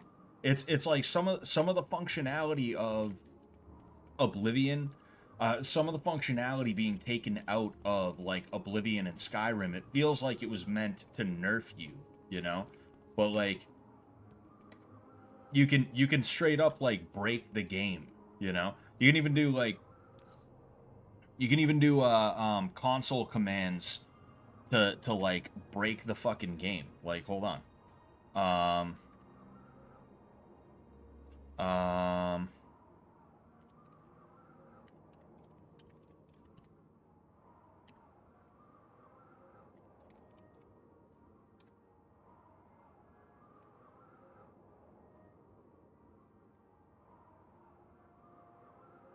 You can just set acrobatics to 1,000 and just like you can even go higher than that.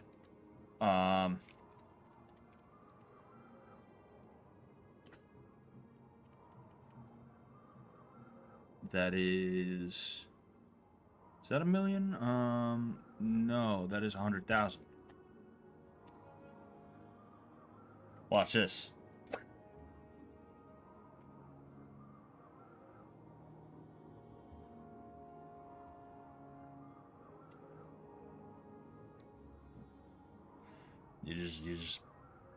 You just keep on going.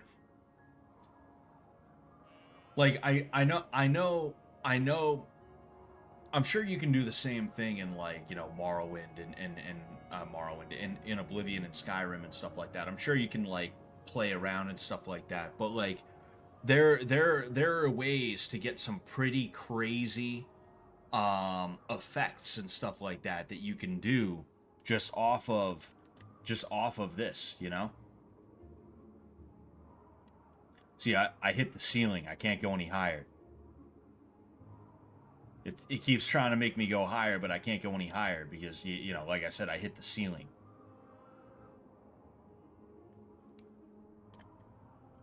Anyway.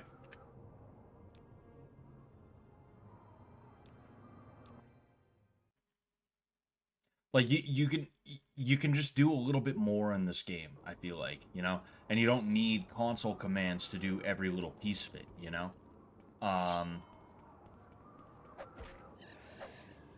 And that's nice, you know?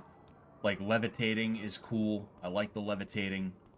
Yeah, there's even telekinesis.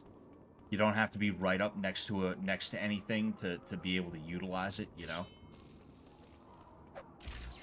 That's right, bitch. That's right, bitch. That's right, bitch. That's right, bitch. That's right, bitch.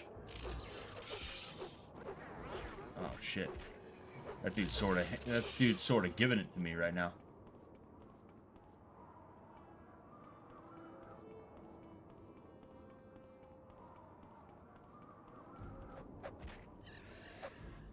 Shit like Scroll of Icarian Flight meant to tease you from the beginning. Oh, Morrowind stops short of holding your hand to break the game, but it definitely wants you to be OP. Oh yeah, 100%, you know? You know, and that's the beautiful thing. Like, like, first off, it's a little bit easier to roleplay because you're nerfed depending on, like, if you go down a certain path, you're going to be nerfed in other paths. When I play Oblivion, I can be everything I want to be. I can do the Dark Brotherhood and the Fighters Guild and the Mages Guild quest line. I couldn't do that in Morrowind, you know? It nerfs you, but in ways that make sense, that are okay to be nerfed in, you know? The way Oblivion, and I love Oblivion. Oblivion's my favorite Elder Scrolls game. Even having played this, you know, like in Oblivion, they will sit there and like they'll let you get away with all that, but you're not allowed to use levitation, and you're not able to open a box from 10 feet away, and you're not allowed to do this and that and the other thing, you know, and it's annoying.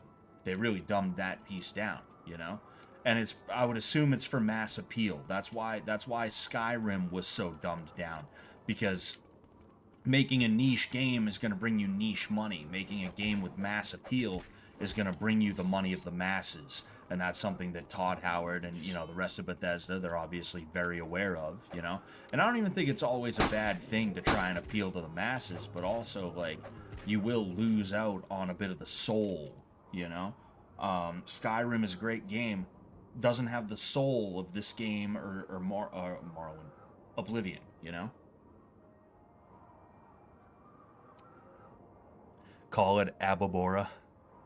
Oh man.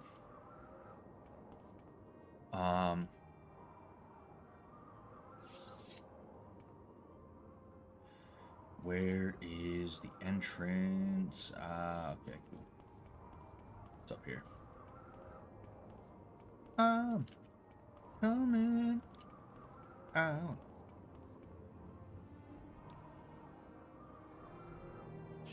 All right. Get it going. Whoa. Oh boy, a fucking bone lord. One of the boners. These guys suck because they will... You'll be over encumbered for however long. The bone walkers. Shit. That really sucks. Because that could be... There's a good chance this is going to be permanent. Ah, you fucking son of a bitch, dude. Let's see what I can drop. I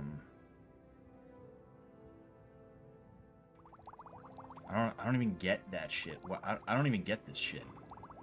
I don't get diseases or blights or anything like that. Why would I even have that? Potion of telekinesis, quality fortify health, potion of water walking. I don't need a water walk. If I was gonna water walk, I could just levitate over the water, you know. Fortify health, fortify strength. Well, suppose that works. What's my strength at? Ah, okay. Good. So at the very least, I can kind of play around a little bit, and hopefully I can... I want to see if I can wait out this... Ah, man. Damn. I'm going to try one more day to see what happens. Two things I was very familiar with in middle school was Morrowind and boner walking. Yeah. Yeah, shit. That's probably like that forever until I can get to a whatever it's called, a place. You know, I need to be able to get this guy quick. I'm better with short weapons, you know. Oh shit! Get fucking in. Dagoth. What was his name? Ghoul. Couldn't even get one. Oh, Geralt. The dumbass name. Geralt.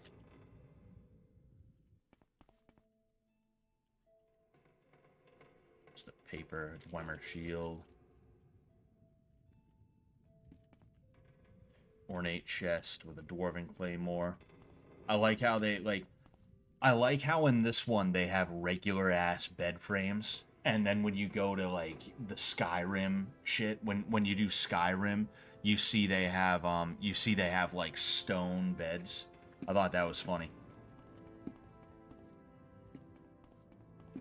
Want to see what happens when I go right. What up, pussy? What up, pussy? What up, pussy? Skeletal corpse, eh? Ooh, gold. Take that. Oh, shit. Dagoth Nylor. There's two of them?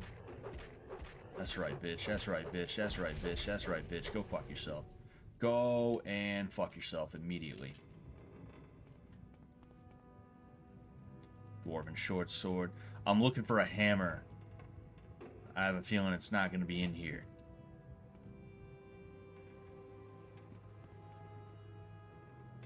Ornate dwarven chest.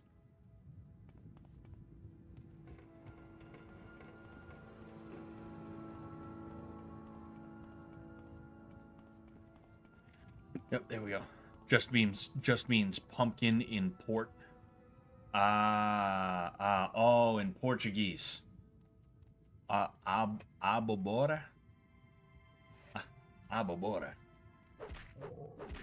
Alright, that's his name is Abobora. Jeez, that dude is down bad. Could it be in here? No, this is not it. I know it's not going to be in any of these. There's no way it's going to be in any of these. Parchment with scrawlings. All cries are waking. Whitest white of all white. Blackest blacks of all blacks. Shame and sun and shadow. Excuse me. Stronger than gods, brighter than mortals. Only he is awake. Only he is alive.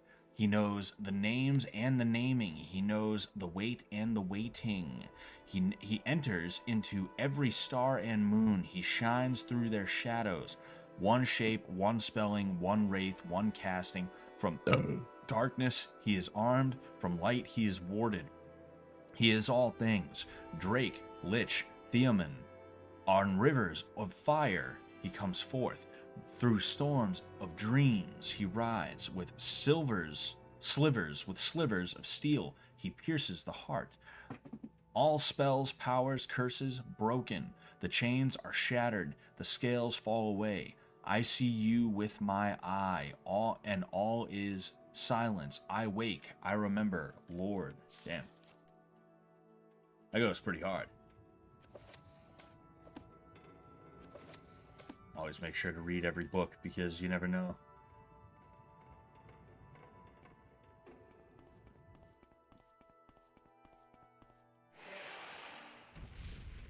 Oh.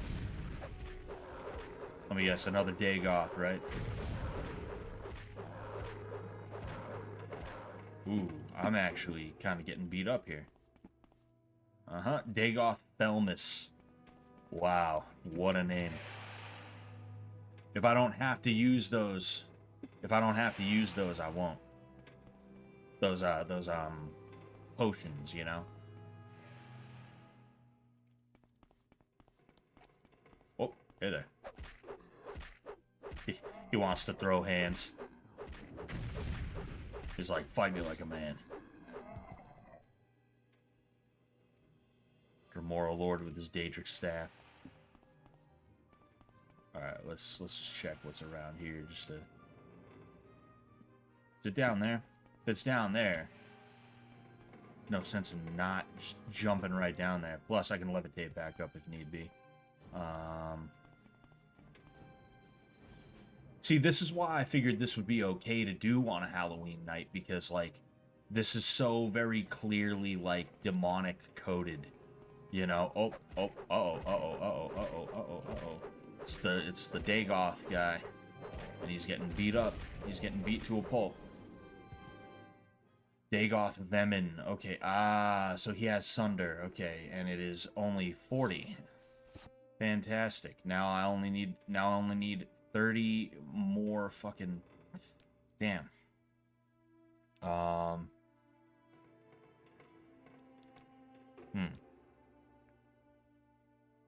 you know what? I know what to do.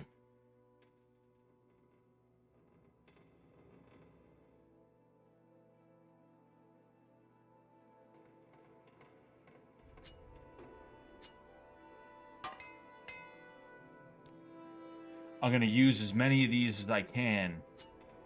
Hold on. Wait, 1, wait, 2, wait, 2. I'm gonna use as many of these as I can, and then I'm gonna drop what I can't.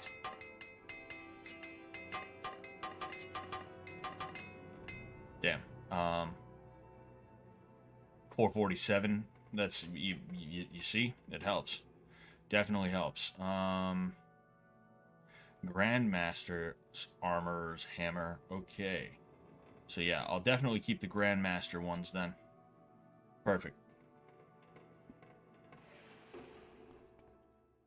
Oh, shit.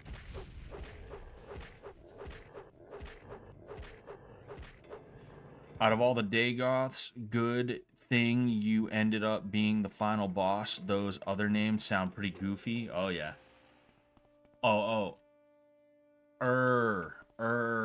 Not your, but I figured you just misspelled your, like, Y-O-U-R. Yeah, for sure. These guys have some dumbass names.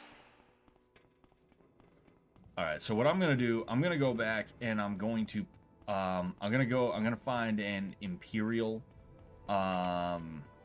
shrine. I'm gonna find the closest one that I can find. And,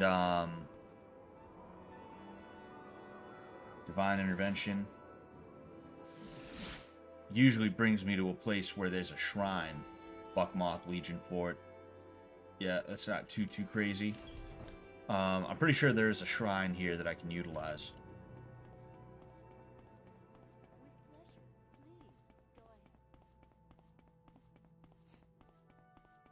Yes, here it is. Get the fuck out of my way. Is Imsin the Dreamer? See what I'm talking about? Like, you need console commands just to be able to enter a room sometimes, you know? Yes. Restore attributes.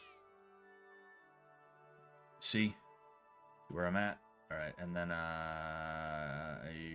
oh, no. Alright, whatever.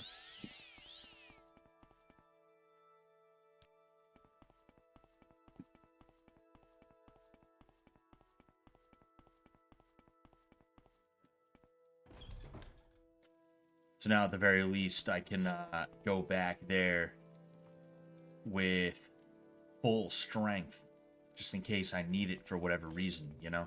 Those fucking boners are annoying.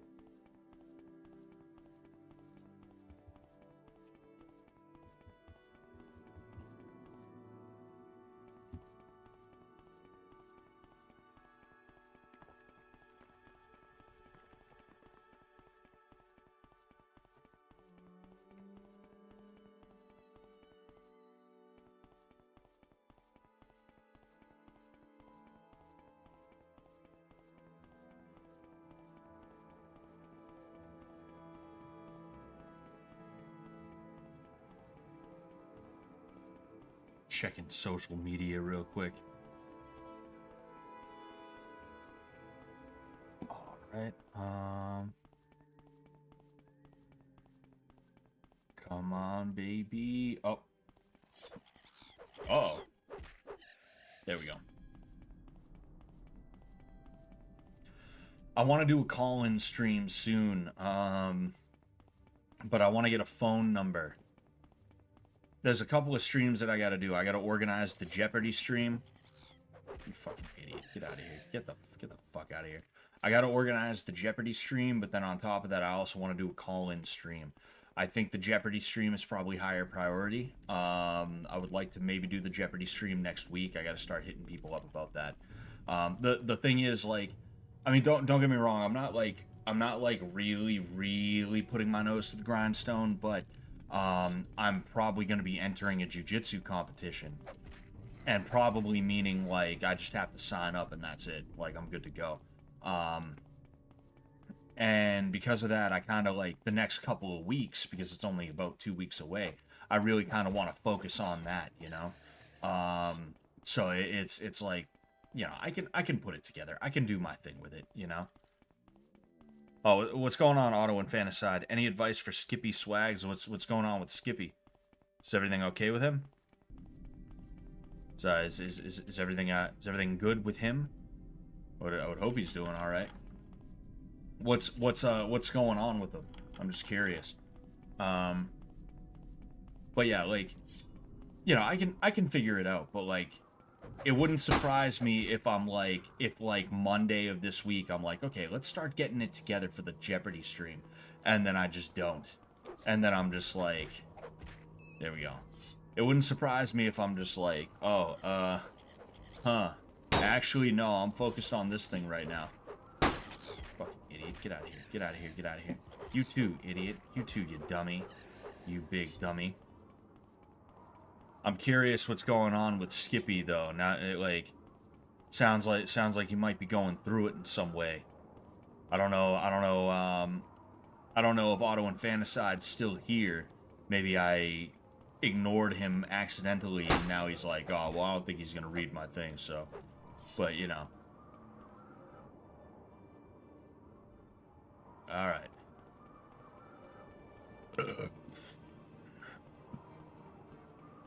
Yeah, if anybody knows why Skippy would need advice, feel free to let me know. Damn it. What the fuck are you doing? Come on, you piece of shit. Go, go, go, go, go. What is going on here? There we go. Oh, this is the same... This is that same shit. Whatever. Oh, well, I guess I might as well. Oh, no! Oh, my...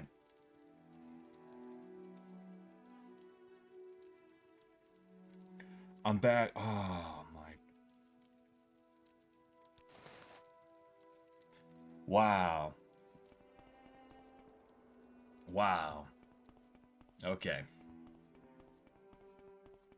Wow, that was stupid.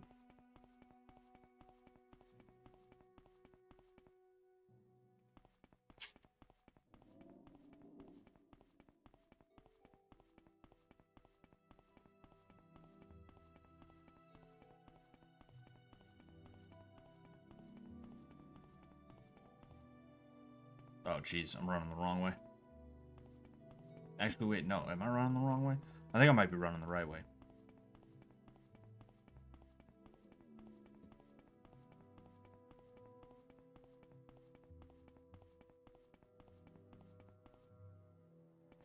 Dude, I'm going the exact wrong way.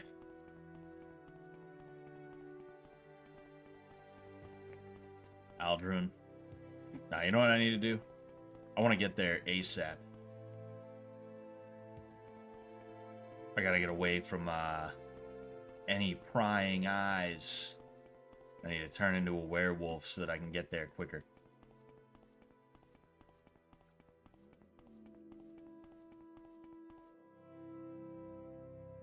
One sec.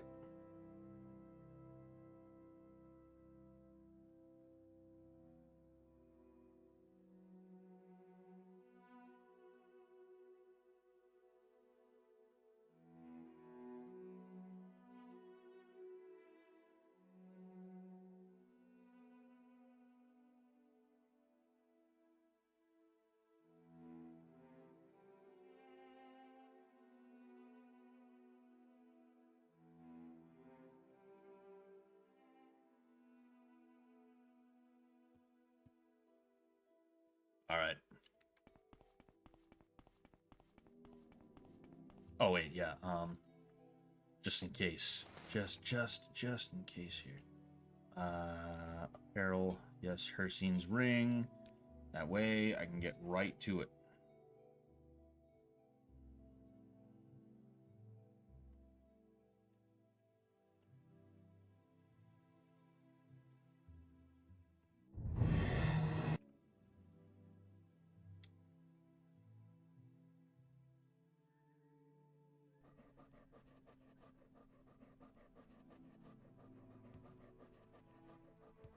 Let's go, let's giggity go.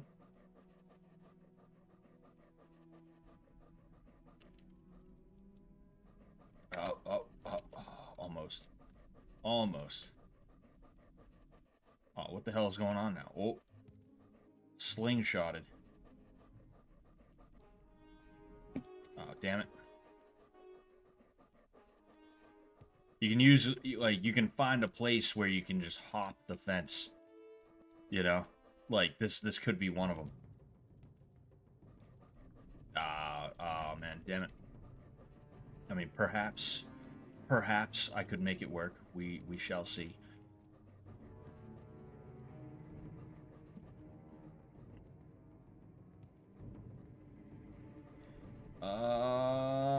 We got him. That's what I love about the that's what I love about the whole werewolf thing. It's almost game breaking. Keyword almost. You can get away with so much shit doing it that way.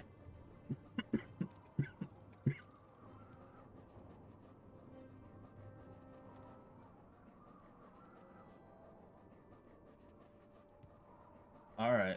Let's see.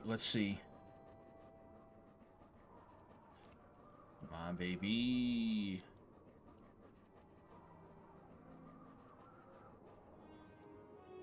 This is not Dagoth. That is Dagoth.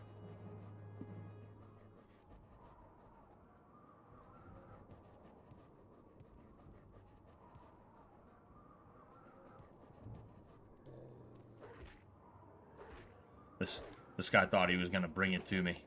He thought it was fucking. He thought he was gonna hand me my ass on a silver platter.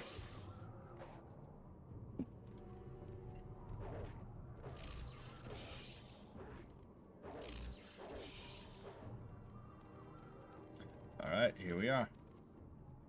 Dagoth's place.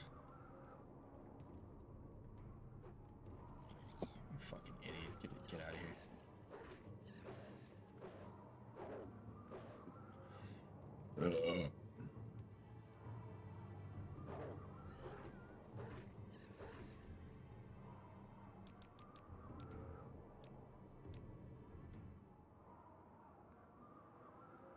All right, good. I got a little nervous there.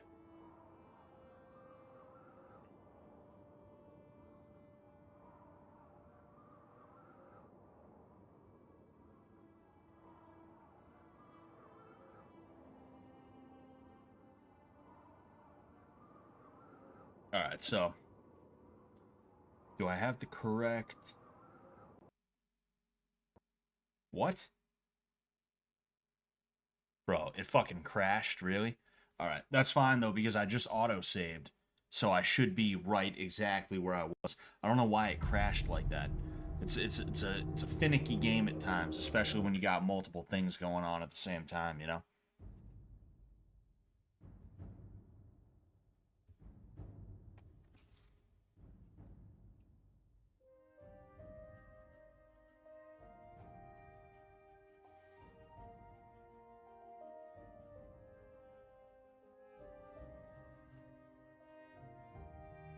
Shit.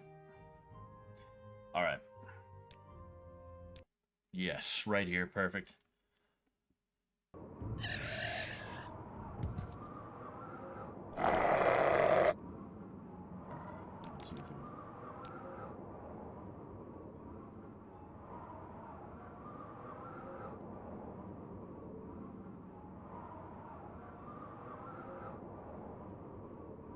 Alright, so let's get my shit back on.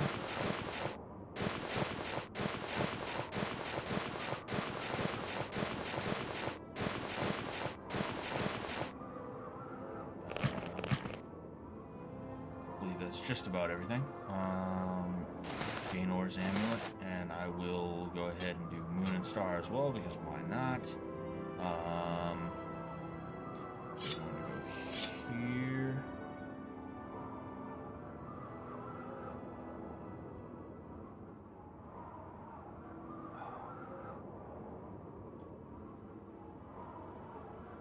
Yeah, we're looking good. Levitating.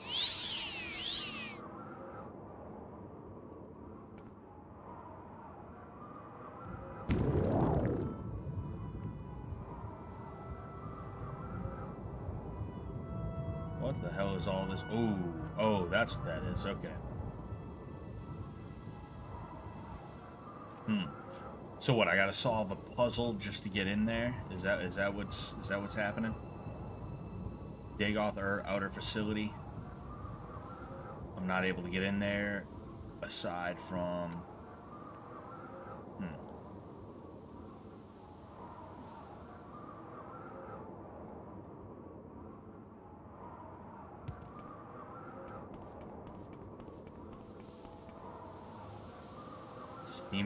Steaming lava vent large.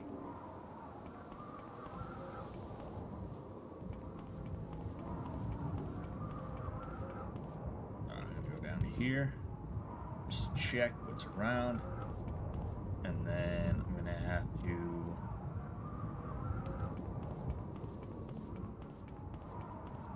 So, first puzzle. How the hell do I get in here?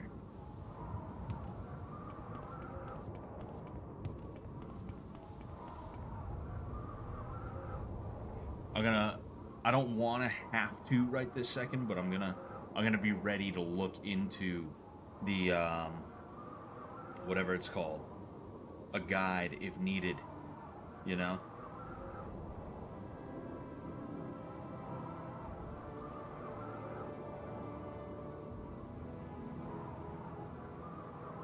Any favorite boss fight? Bolvin Venom was my favorite in the Vivek City arena. Felt like a gladiator. That's a tough one for this game because it didn't feel like there were boss fights necessarily. I know there were boss fights, obviously, but one second.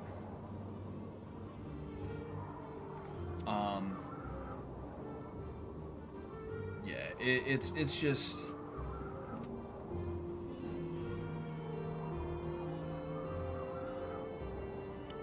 Okay, all right.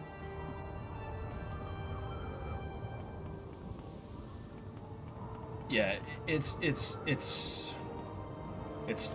tough to. Oh shit! What's this do? Does this open that? Oh, it does. All right, sick. Anyway, yeah, it's tough to pick. It's really tough to pick, OP. You know. Damn, Otto Infanticide never got back to me. I hit him up on Twitter too. I'm just curious if if he's gonna say anything, you know. Keep him company for a second, bud. Keep him company for a second. I gotta stretch my legs and I'll grab some walks. Maybe feel some shit in my teeth. You know what he wants to do?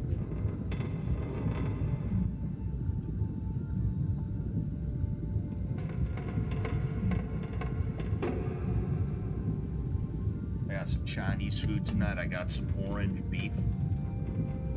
It's a lot better than I expected. Maybe I shouldn't floss if I'm gonna take another bite of orange beef. Maybe I should leave that one alone, you know?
So I'm ready to go again. Come, Nerevar, friend or traitor, come. Come and look upon the heart and a Kulakan. And bring Wraithguard. I have need of it.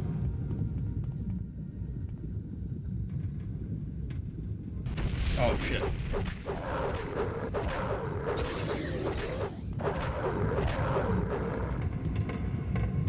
You want me to come down so bad, you can at least, like, tell your boys to fuck off. You know? Come to the Heart Chamber. I wait for you there, where we last met countless ages ago.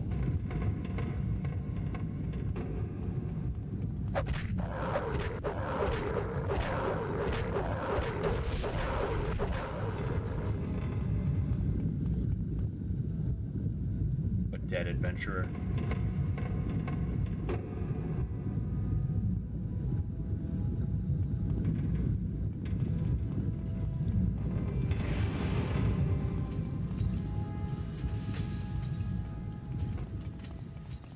Come to me through fire and war. I welcome you. It's kind of go.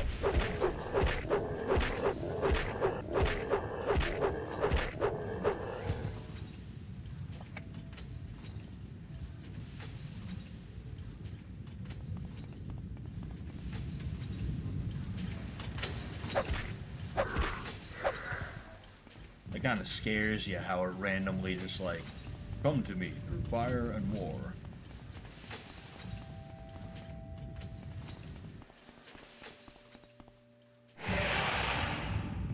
The inner facility.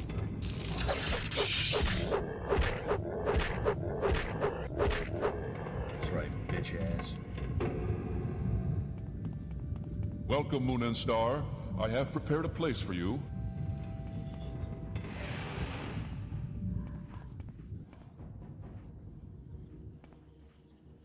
Helvani Dust Adept helmet and a demon longbow. Interesting.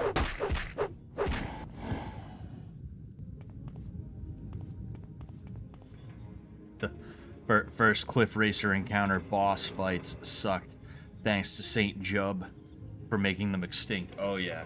If only he could have did it a little bit sooner. Bring Wraithguard to the Heart Chamber. Together let us free the cursed false gods.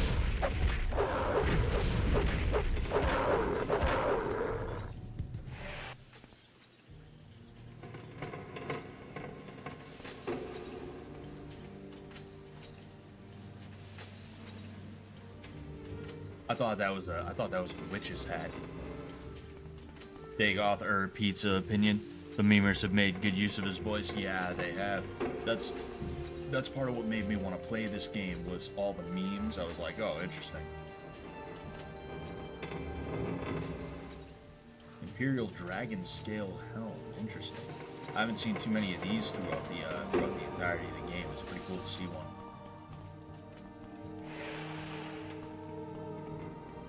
I gotta see. Welcome, Neramar. Together we shall speak for the law and the land, and shall drive the mongrel dogs of the Empire from Morrowind.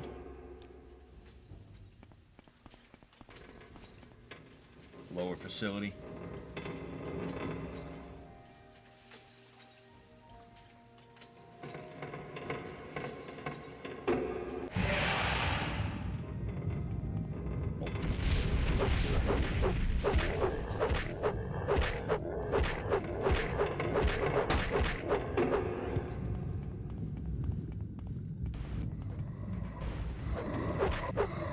Oh shit. We got another day off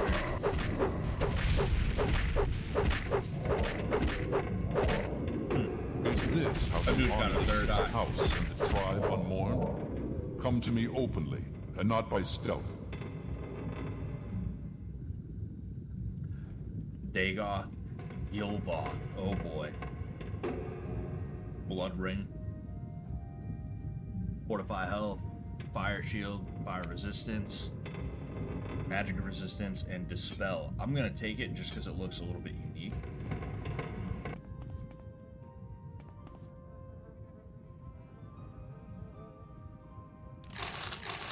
Take that. The fact that this guy got this far is like, oh wow, he must have been quite the guy. Succor? Sucker of Indoril?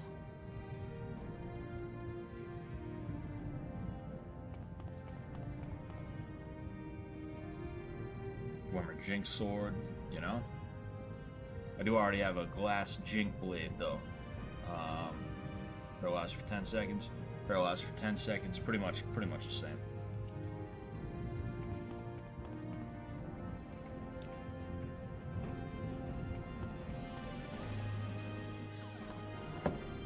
Oh shit, is that him? That's him. Damn.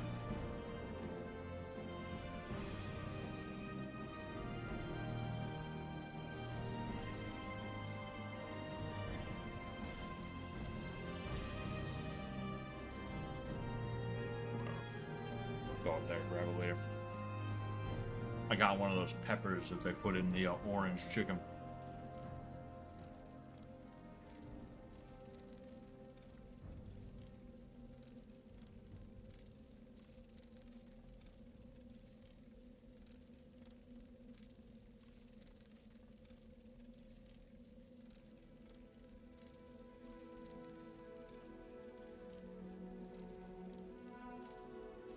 Alright, well.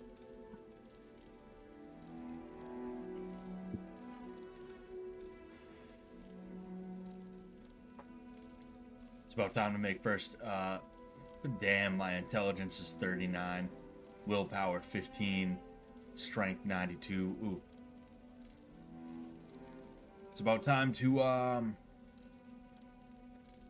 It's good to remember no recall or intervention will work in this place, and there is also no escape while this mask-wearing ghoul is chasing you. Interesting. So you know what I'll do? I'm not going to save over the autosave, but I'll save here just in case. Well, I'd say it's time to make first contact, huh? Let's get Wraithguard on first, though. And then I'm pretty sure I have to use Sunder. Pretty sure I have to nail the heart of Lorcan. Welcome, Moon and Star, to this place where destiny is made.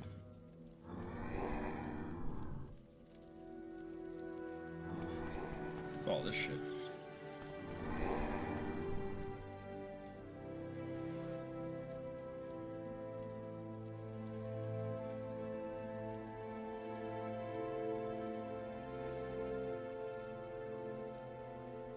It began here, it will end here. No, wait. It began here, it will end here. Have you any parting words? Or would you prefer to skip the speeches and get to our business? You are the challenger here, after all. So to you goes the courtesy of the first blow. Parting words. Parting words. Now that you have come to me here, there can be but one result. Many times I have considered offering to share this place with you. I considered offering to accept your oath of service. You might try to buy my trust by giving me Wraithguard, Keening, and Sunder. I thought we might once again be friends, comrades, brothers in arms. But I have won this place and power by right of conquest. By right of daring and enterprise, I will not risk it to cunning and deceit. I offer you no deals. You are my enemy. I cannot trust you, and even if you are not my enemy, I cannot let you live. This is my attempt at Dagoth, or fucking. It will all be decided here. I believe I will prevail, but I cannot be sure, and I am vain enough, and I am vain enough that, should I fall, I would wish to be remembered in my own words. So if you have final questions you would ask them now. I have final questions I would ask you if you would answer.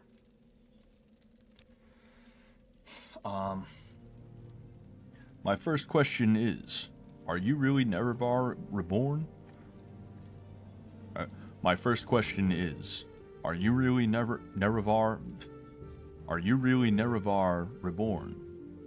By the grace of gods and fate, I am Nerevar reborn. I am a loyal servant of the Emperor. I am a self-willed hero, and I make my own fate. I know no more than you do.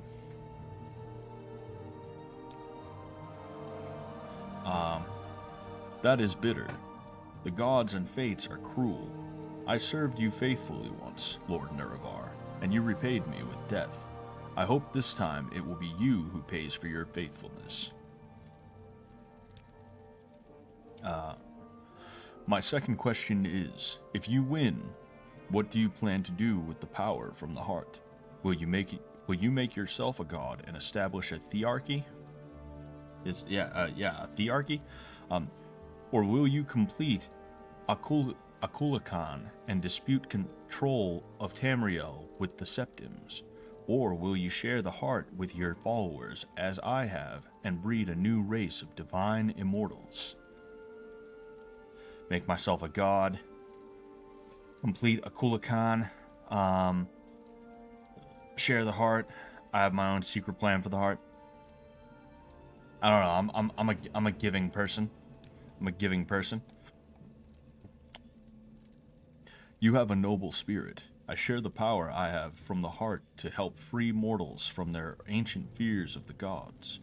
Who knows what we may be capable of once we once we not longer fear death. Your goal is worthy, and I honor you for it. My final question is, if I had offered to let you join me, would you have surrendered Wraithguard, Sunder, and Keening to me to seal your oath? I want to see what happens if I say yes. No, I would never join you. No, I would never surrender the tools. Yes, perhaps, with the right guarantees. Yes, if I had a cunning plan. Since it hardly matters, let me assure you, there are no guarantees that would help you once I had my hands on those tools. Pity I didn't try to bargain with you. It might have made things so much easier, but now, if you have any questions, ask them. Otherwise, you are the challenger. I await your first blow. Ask questions. What is your plan for the heart? What is your plan for the 6th house? What is your plan for the Dunmer? How do you justify your crimes? What happened to the Dwemer? Why are you building a Kulakan? I'm finished talking. Defend yourself. We'll just go down the line. I'm not going to keep reading in his words. I will continue to draw divine power from the heart and distribute it to my kin and followers. I will continue to broadcast divine power upon the blight winds so that it will touch each soul on Vardenfell, and then more broadly across the waters to the rest of Morrowind and Tamriel. In time, every mortal in Tamriel shall feel the liberating contact with the divine. What are your plans for the 6th house? The 6th house will serve as the elite cadre of our movement. As cultists evolve through various stages of enlightenment, they will become as suits of their abilities, either holy warriors or priests. Their duty is to prepare themselves for service. Their joy and liberation is to enter ever more deeply into the profound enlightenment of the divine dream world. What is your plan for the Dunmer? I will free the Dunmer from the imperial yoke and cast down the false gods of the temple. I will lead them out of their ancient superstitions and gift them with the intimate knowledge of the divine. Then perhaps, when Morrowind is once again restored to its ancient glories, it will be time to consider whether the Dunmer should cultivate ambitions of empire. How do you justify your crimes? If by my crimes you mean the inevitable suffering and destruction caused by war, then I accept the burden of leadership. The 6th house cannot be restored without war. Enlightenment cannot grow without the risk of upsetting the tradition-bound and complacent herd. And the mongrel armies of the Empire cannot be expelled from Morrowind without bloodshed. As I have charity and compassion, I grieve, but our mission is just and noble. This is one I'm curious how he's going to answer that one, because nobody has ever known what exactly happened to the Dwemer. So I'm curious how he's going to react. I wonder if he's just going to be like, I don't know. I have no idea what happened to the Dwemer.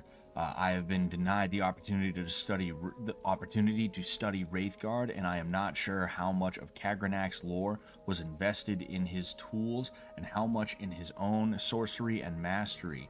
I have long studied Kagranak and have come to admire, his wisdom and craft. Craft. Someday, after the campaigns of the 6th house are secure, I hope to have time to dedicate to this mystery.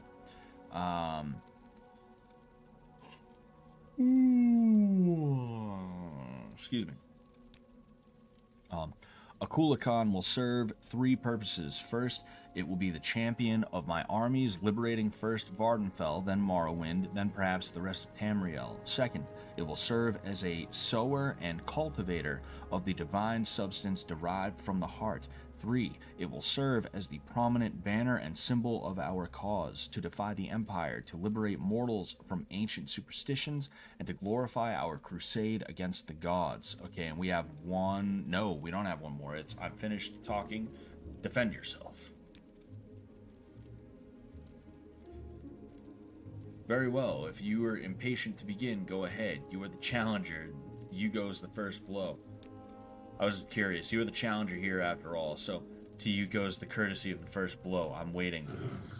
Yo, are you kidding me, bro?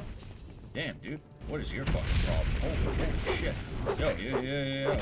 Yo. Yo, I was supposed to be zooted, bro. I was supposed to be zooted. What do you... Yo. Take it easy. Take it the fuck easy, man. Holy shit.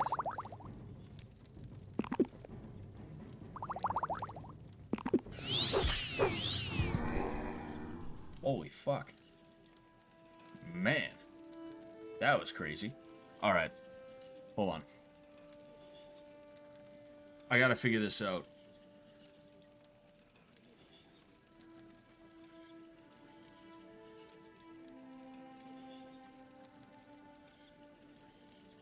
I just gotta figure this out because I don't want to have to.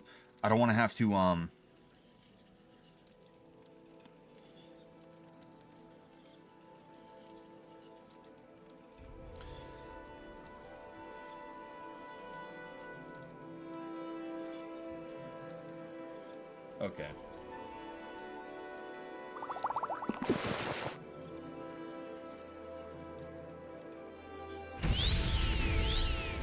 Hold on. I gotta hotkey these things.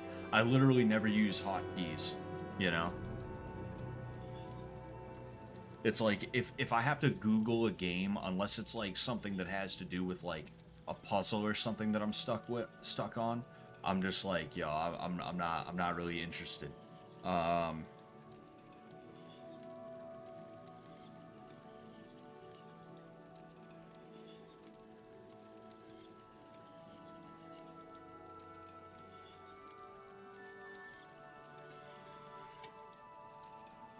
Okay.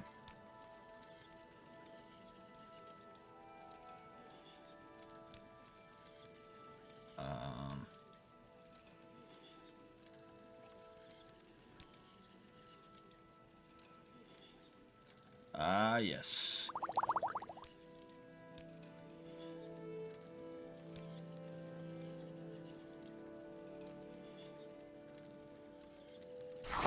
All right. So we got 26 skoomers.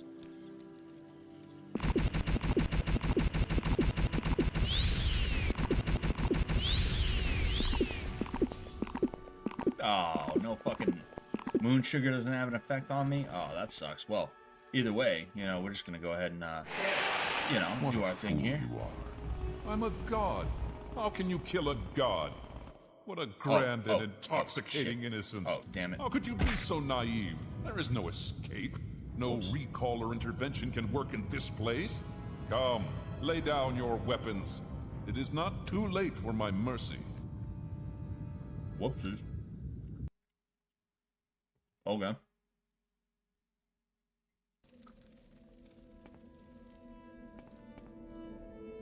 Okay, so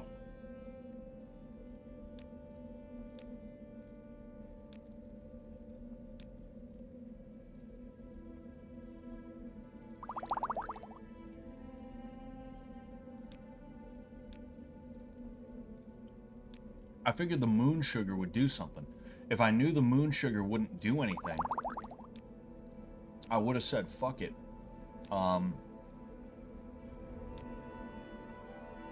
Excuse me. I would have said fuck it, and I would have bargain restore health.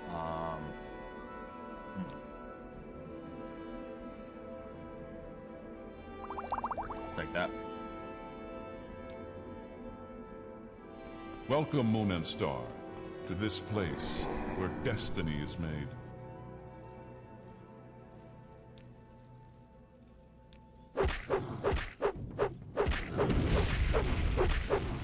Just beat the fuck out of him.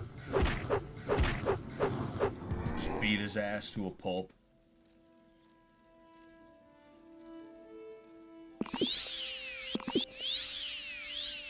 Alright, here we go.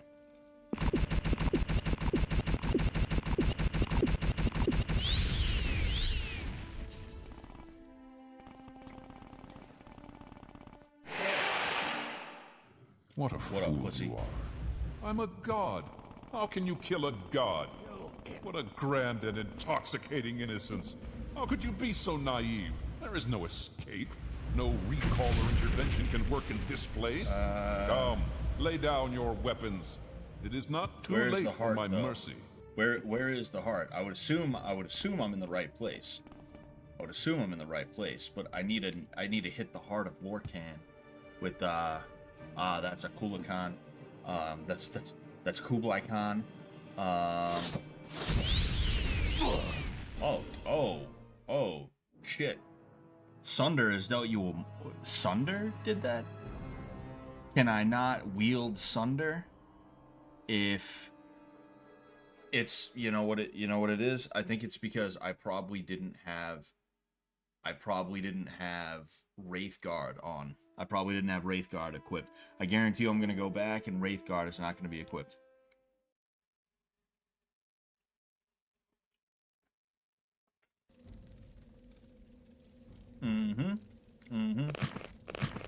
No Wraithguard.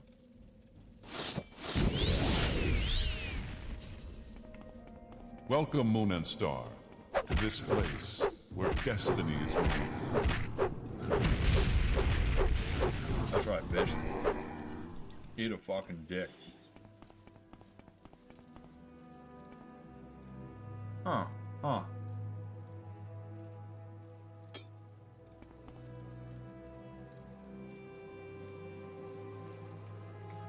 Alright, well.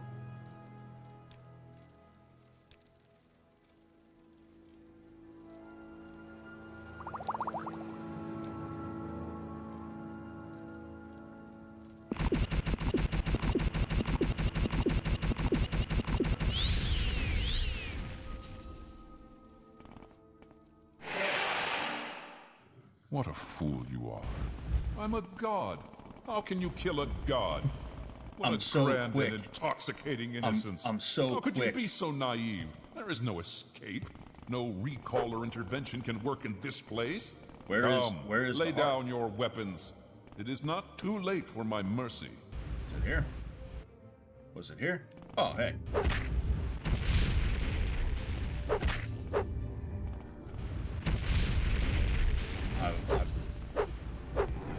Oh no, oh no, oh no, oh no, oh no. Whoops. Well, okay. I need potions.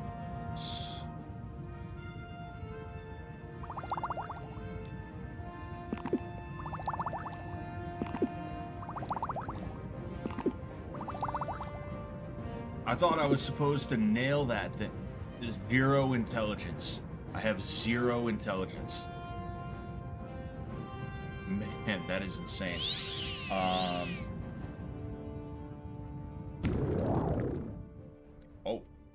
nice. This is the heart of Lorcan, right? Is this not the heart?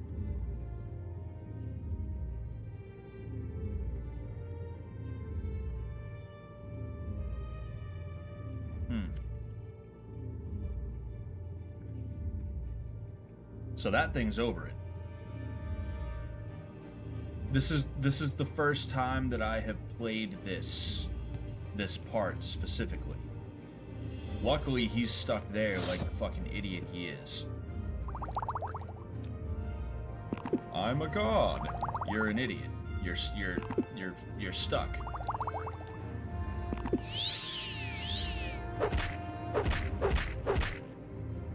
Or was it this that I was supposed to hit it with? Keening. What are you doing? Oh. What are you doing? Fool! Stop! Oh shit, I can get his ass now. Oh yeah. Go fuck yourself. Go fuck yourself. Uh-oh. Uh-oh.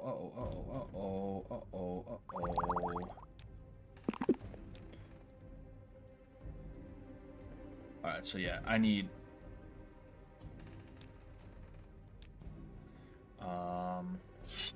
one.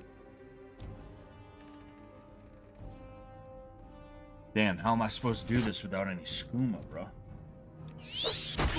Oh, damn. He nailed my ass. Dagger for the heart? Yeah. I guess I need the dagger for the heart.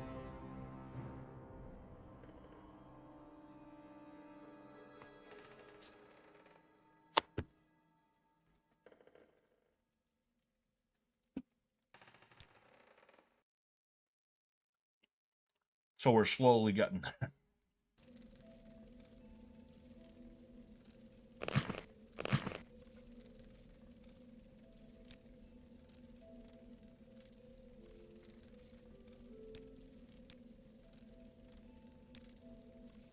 I'm gonna save after this, that way I can make sure I don't have to keep on doing this, because it does get pretty stupid.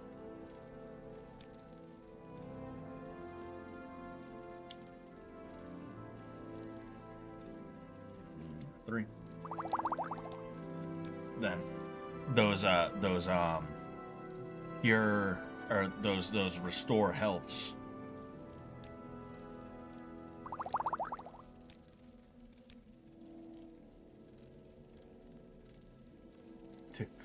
Doing a quick line before playing again. I see you, Scott. You caught me, Joe. You caught me.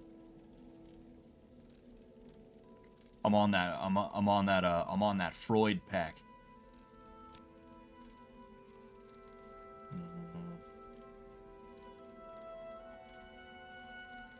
Whatever, I'll go with that too. All right.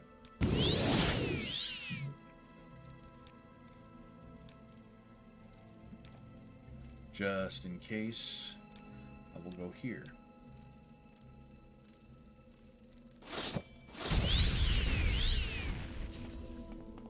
Welcome, Moon and Star, to this place where destiny is made.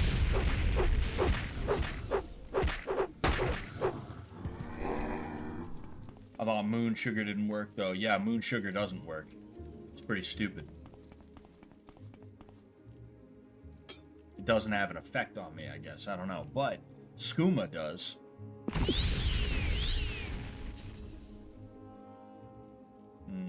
Yep.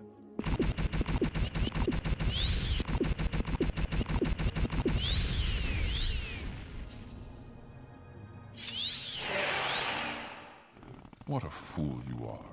I'm a god. How can you kill a god? What a grand and intoxicating innocence. How could you be so naive? There is no escape. No recall or intervention can work in this place. Come, lay down your weapons. It is not too late for my mercy. Excuse me. Just going to, you know. Oh.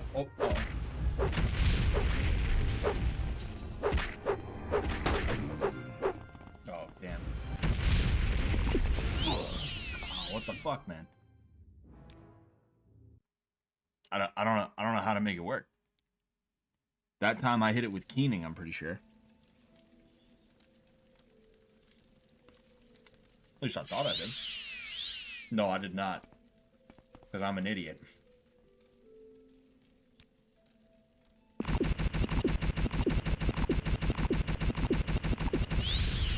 Alright.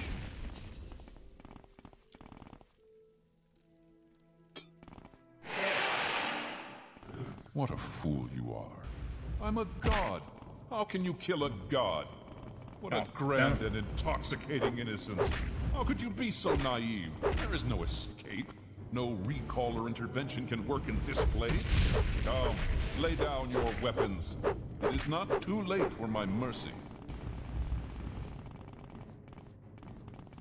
Oh, dude, I clipped into the wall. Oh, fuck. Oh. Yo, what is going on here?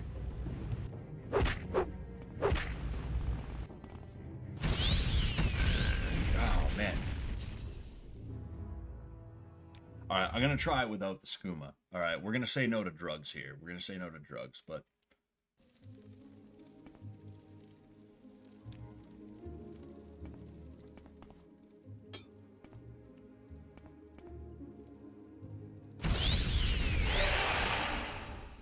What a fool you are. I'm a god. How can you kill a god? What a so grand slow. and intoxicating innocence. How could you be so naive? There is no escape. No recall or intervention can work in this place.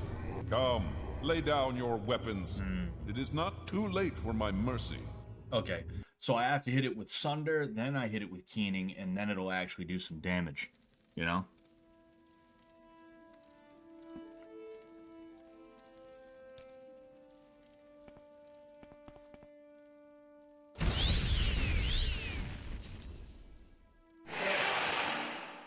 Go, What a fool you are. I'm a god. How can you kill a god? What a grand and intoxicating innocence. How could you be so naive? There is no escape. No recall or intervention can work in this place. Come, lay down your weapons. It is not too late for my mercy. Yeah, bro.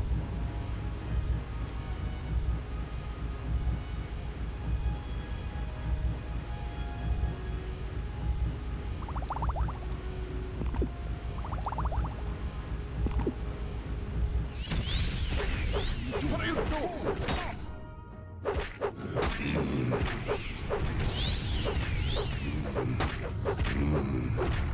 I got his ass. I got his fucking ass. That's right, pussy.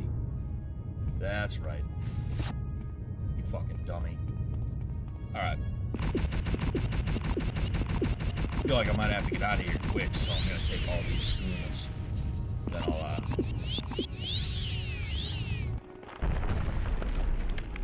Your journal has been updated. I found the heart of Lorcan within the giant artifact Akulakan. I struck the heart with Sunder, then struck it again and again with Keening until the enchantment was destroyed, severed from the sustaining power of the heart. Excuse me. Dagoth was destroyed, but the disturbance triggered an earthquake and I had to flee for my life. Whoa. How do I get out of here?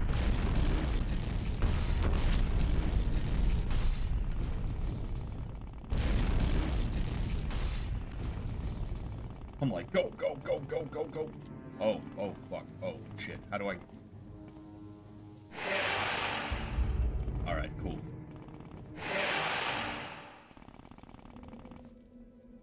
Oh, damn. You no that longer Azura? bear the burden of prophecy. You have achieved your destiny. You are free. The doomed Duima's folly, Lord Dagoth's temptation, the tribunal's seduction, the god's heart freed, the prophecy fulfilled. All fate sealed and sins redeemed. If you have pity, mourn the lost, but let the weeping cease. The blight is gone, and the sun's golden honey gilds the land. Hail, Savior, Hortator, and Nerevarine. Your people look to you for protection. Monster and villains, great and small, still threaten the people of Vardenfell. Enemies and evils abound, yet indomitable will might rid Morrowind of all its ills. For you, our thanks and blessing, our gift and token given. Come, take this thing from the hand of God.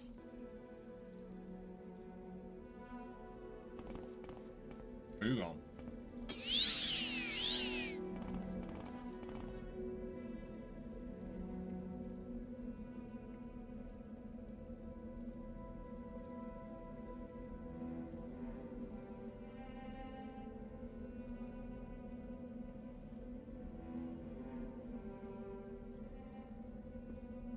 I drank 27 skumas and saw God. What was it that she gave me? Blood ring. Septum ring. Fucking septum ring, really? Is that what I got from her? I better not. Oh, the Ring of Azura. Okay, I guess that's cool. The Ring of the Hortator. Did you check out Daggerfall Unity? Super playable now with a bunch of mods. Yeah, like I wouldn't mind trying Daggerfall. I wouldn't mind trying all of the Elder Scrolls games, but there is a point where it's like, okay, this is going to be unplayable to me because I simply cannot stand how wonky the controls are from yesteryear. I feel like this might be the wonkiest that I can put up with. And I know they're not even that bad. But anything before this, I have a feeling I'll probably be like, yo, this is unplayable. But if there is a game that I can play, if there's a game that I can play, and it is, what's it called? If there's a version of the game that I can play that has you know, tolerable controls or even updated controls, then it's like, okay, I might be cool with that, you know. I am looking for a new game to play. Like, I haven't been playing video games lately. I blamed it on The Sopranos, but I'm realizing it's not even The Sopranos that has me not playing games. Because, for one thing, I haven't been watching The Sopranos for a week now, you know? I finished Sopranos a week ago today. But I simply don't have a game that's that engaging for me that it makes me want to stay up till 3, 4 a.m. on a Friday or a Saturday night. You know, I just don't have one right now. I just don't have it, you know? So it's like, what was I gonna say? So it's like, half the time it's like, why bother, you know? I waited to finish this until I was on stream, because truthfully, I was just like not that like dead set on trying to finish it. You know, it was like, yeah, no, I know I'll finish it at some point. I didn't feel like I was like, dude, I gotta finish this now. This game has been crazy. I love the hell out of it. I see why it's a classic. I want to see how it ends. You know, I wasn't like uber excited for it or anything. It was just whatever to me, you know. But yeah, that's why I was thinking maybe playing Vampire the Masquerade Bloodlines, because it's another Tim Kaine game. It's a, to my understanding, it's an RPG, though it's a little bit different from, you know, what you would play, or not what you would play, but it's you know, obviously it's a different franchise, different publisher.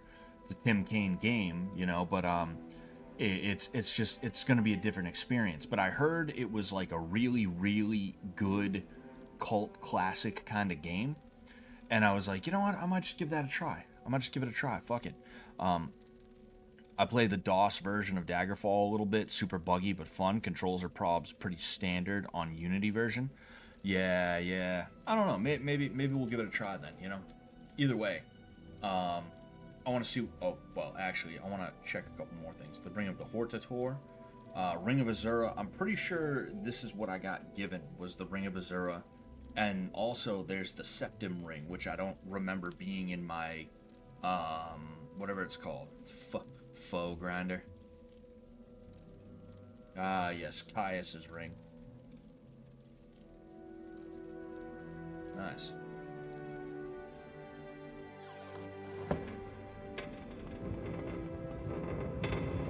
I want to see if anything, like, cool happened in the meantime. Or cool, I want to see what happens if I, like, walk outside.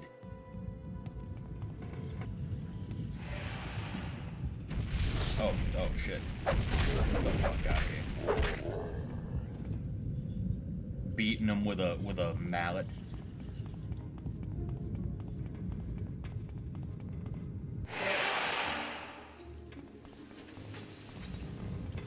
Alright, and here we go.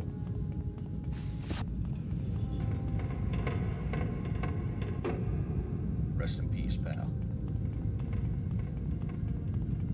Rise over the dead, bring us ahead, incense and iron. Fight all along, banners out to the top of the land. Oh, damn, that's crazy.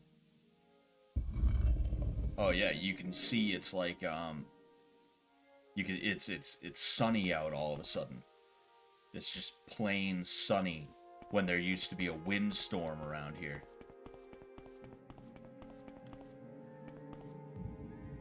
Including here, there, like, it's like this was where the windstorms started or something.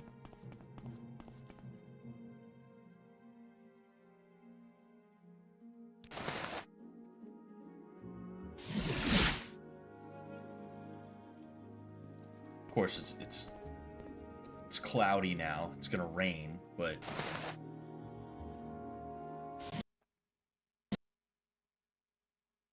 it just fucking. Are you kidding me?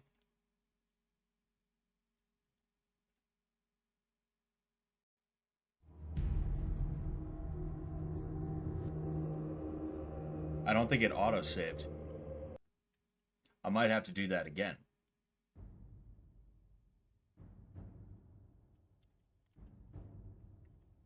I got turned into a wereboar. You You got turned into a wereboar and it broke the game.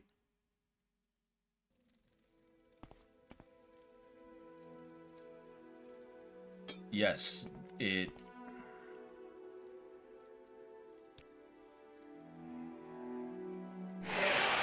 What a fool you You've are. got to be kidding me. I'm a god. How can you kill a god? What a grand and intoxicating innocence. How could you be so naive? There is no escape. No recall or intervention can work in this place. Come, lay down your weapons. It is not too late for my mercy. That was really annoying. That's so fucking stupid, dude. That's so annoying. Holy fuck.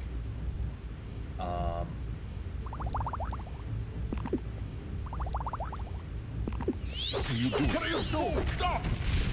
That's right, bitch ass. Kick the shit out of you. Don't even try me. Oh, shit. Oh, shit. Oh, shit. Oh, shit. Okay, hold on. Did I... Oh, yes, I did. Fucking asshole. Go fuck yourself. Alright, well, it's time to skooma up again because I gotta get the hell out of here. Alright, well...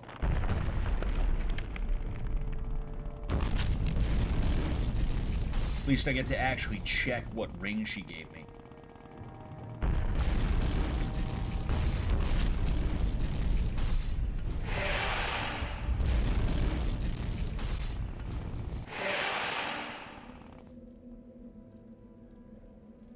You no longer bear the burden of prophecy.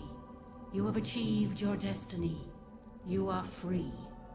The doomed Duima's folly, Lord Dagoth's temptation, the tribunal's seduction, the god's heart freed. This is the second phase of prophecy the boss fulfilled. fight, yeah. All fate sealed and sins redeemed. If you have pity, mourn the lost, but let the weeping cease. The blight is gone, and the sun's golden honey gilds the land. Hail, Savior, Hortator, and Nerevarine. Your people look to you for protection. Monster and villains, great and small, still threaten the people of Vardenfell. Enemies and evils abound, yet indomitable will might rid Morrowind of all its ills. For you, our thanks and blessing, our gift and token given. Come, take this thing from the hand of God. Alright, it was the Ring of Azura, yes. Okay. So we are going to...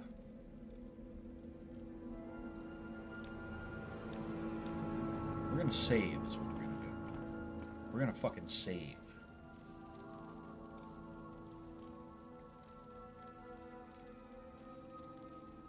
Alright. Let's go kill some people.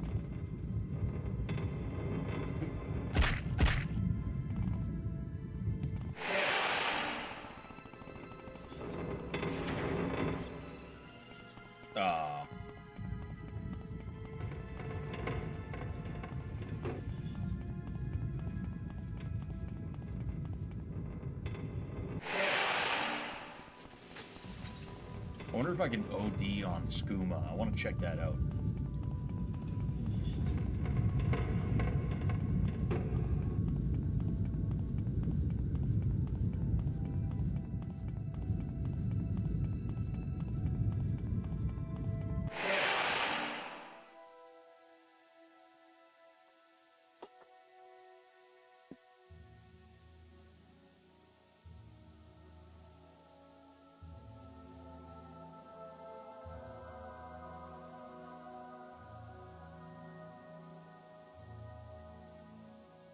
Ah, son of a bitch. You know what? Maybe yeah,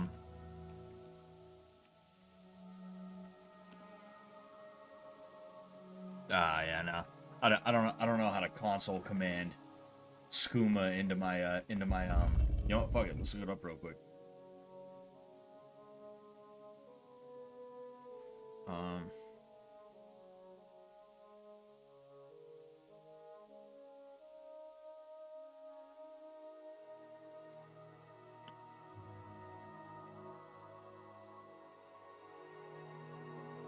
okay, all right. I see.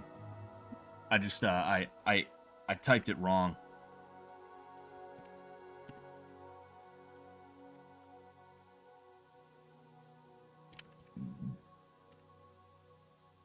Really?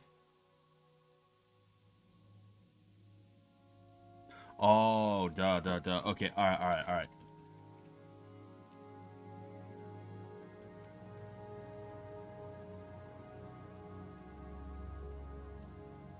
Really?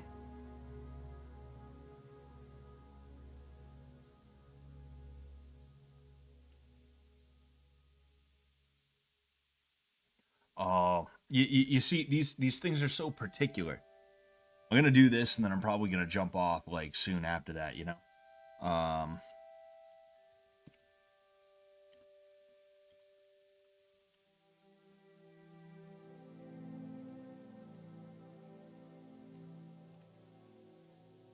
Really? What the fuck, dude? Um, maybe I can.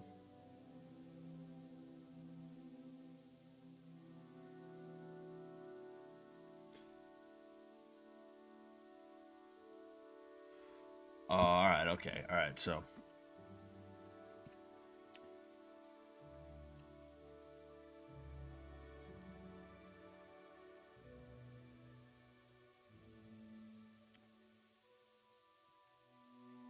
there we go. We just got it. We just got ourselves a shit ton of skooma, boys.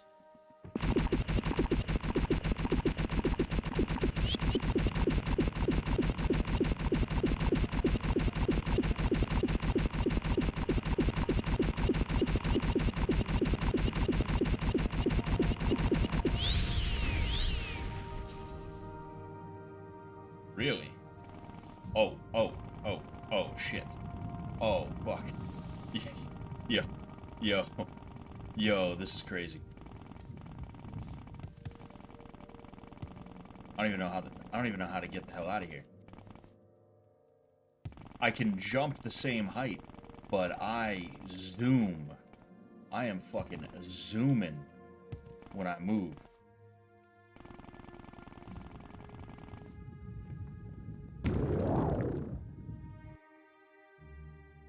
That's 100 skoomers that I'm fucking around with right now.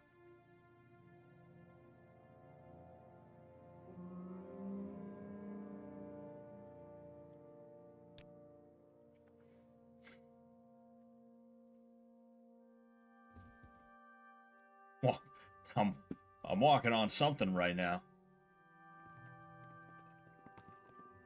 Oh, dude, that damn, skooma was gone.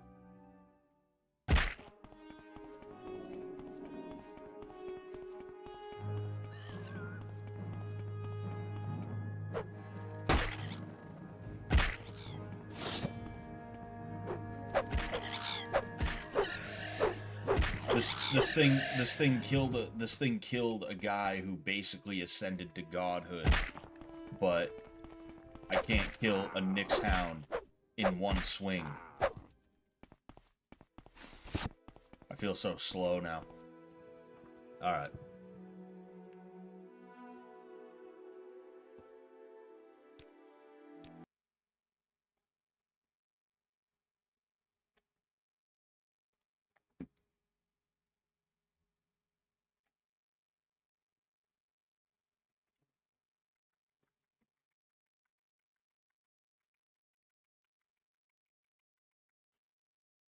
Sorry, I'm just checking some stuff out. Man.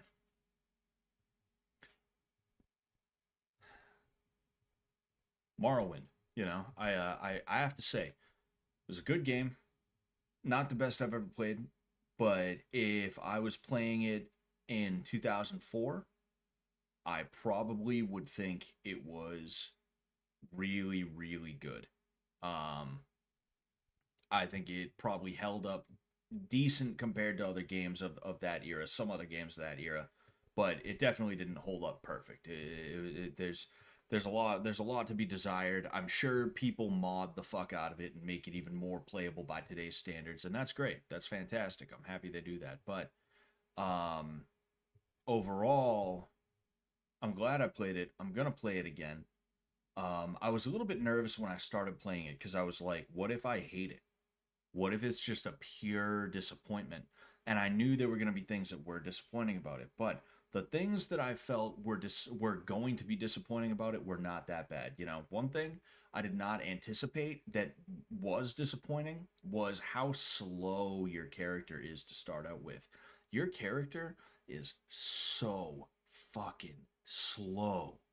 The way he moves, I remember thinking that. I was like, how the hell am I going to do anything in this game? I knew I was going to continue to get quicker and quicker, but it was just like, man, shit, damn, the first little bit. Another thing was having to do combat with swords. You know, obviously, there's the whole dice rolls aspect of it, but that got okay. That got a lot better, a lot quicker. Okay, I will say. Um, it got better quicker than I originally anticipated it would. So that's good. That's good. Um, Storytelling really good. I wish they had more voice acting, but I understand for one reason or another they simply could not do it. They just couldn't get away with it. Fine, whatever. I hope if they ever do a um I hope if they ever do uh, I hope if they ever do a um a remaster. I hope if they ever do a remaster, excuse me, that remaster is I hope they include voice acting. I hope they have some kind of voice acting in there. I would appreciate that if they did. But yeah, great game. Oh, excuse me. I am gonna head out soon. I'm not saying I'm heading out right this second. You know, I'm gonna give it probably another like 5 minutes, see if anybody has anything to say in the comment section or anything like that. You know, um, and yeah, you know, another Halloween, another Halloween come and gone. I know it was yesterday, but you know, this is our update. This is our updated Halloween, if you will. And you know, I'll be honest with you guys. I'll be honest with you guys. Um,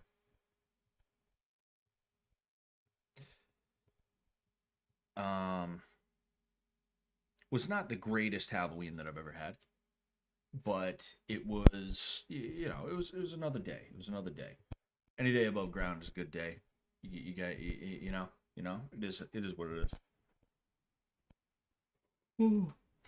Oblivion versus Morrowind final boss and the fight one is better in your opinion? I mean, I got to be honest with you. I think Oblivion's is, and you know, it just kind of it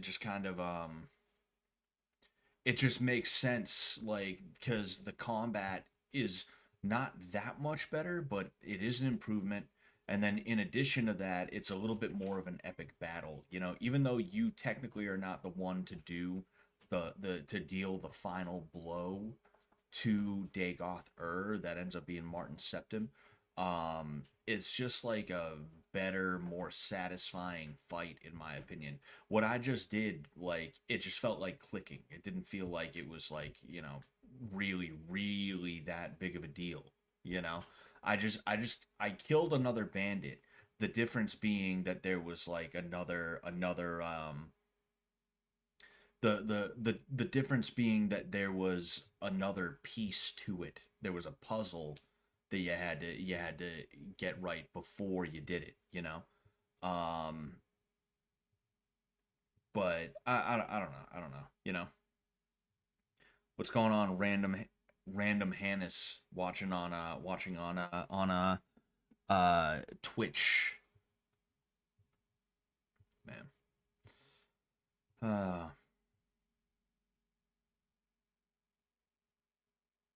I can only imagine how I'd feel.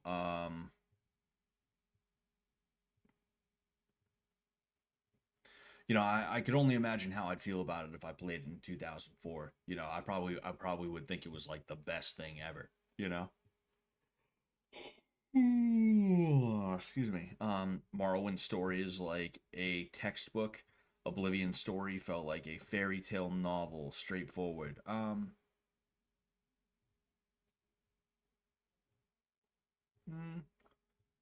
mm,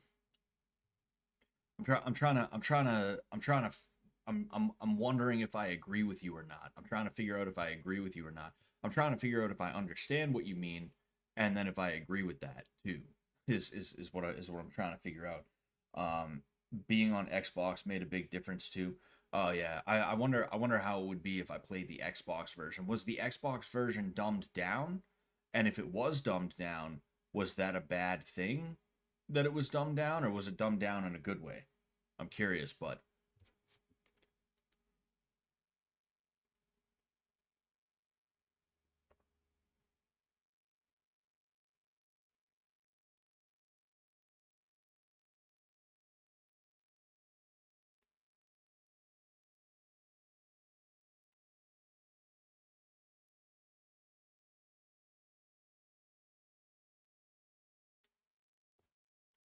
imagine the early game fighting coupled with the sponginess of the trigger. Nightmare. Oh yeah, that's got to be terrible.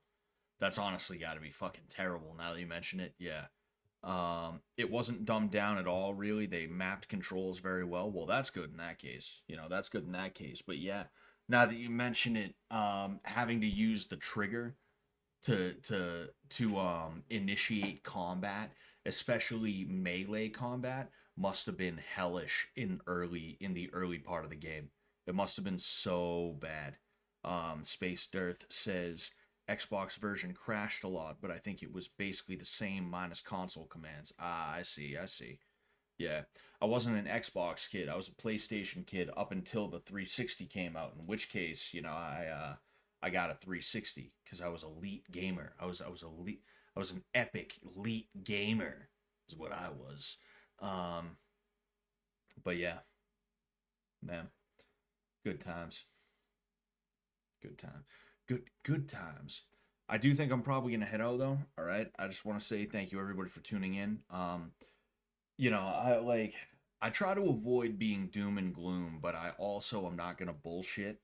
And if I think something, I'm gonna say it. And because of that, I've been talking a little bit about the future and stuff like that. I don't know where I'm gonna be in the future. I don't know where I'm gonna be next year. I don't know exactly what's gonna happen. I don't know if I'm gonna be like I don't. The reason why I'm talking about this right now is because these Halloween streams have been some of my favorite streams to do, and like I said, I know it's November 1st, technically November 2nd at this point, but the Halloween time streams, the Halloween specials, if you will, um, they're some of my favorite streams to do, right? Um, and like I don't know if there's gonna be one next year. It might just not work out. You know, you never know. We'll figure it out though. We'll know for sure if next year I'm here or I'm not here. Either way, you know. Um, I don't. What I'm trying to say is I don't know where I'm gonna be in the future. You know, I just want to say thank you everybody who's here, all five of you right now. You know, I used to have more viewership.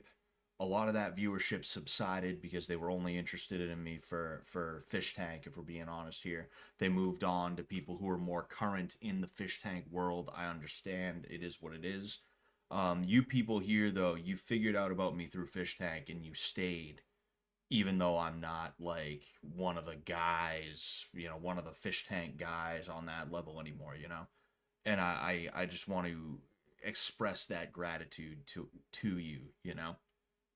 Um, we're gonna keep doing it until I can't do it anymore, you know. And that's not gonna be a month. That's not gonna be 2 months. Not even 3 months. But you know, we'll see how long I can do it. And who knows? Maybe something will happen in the meantime.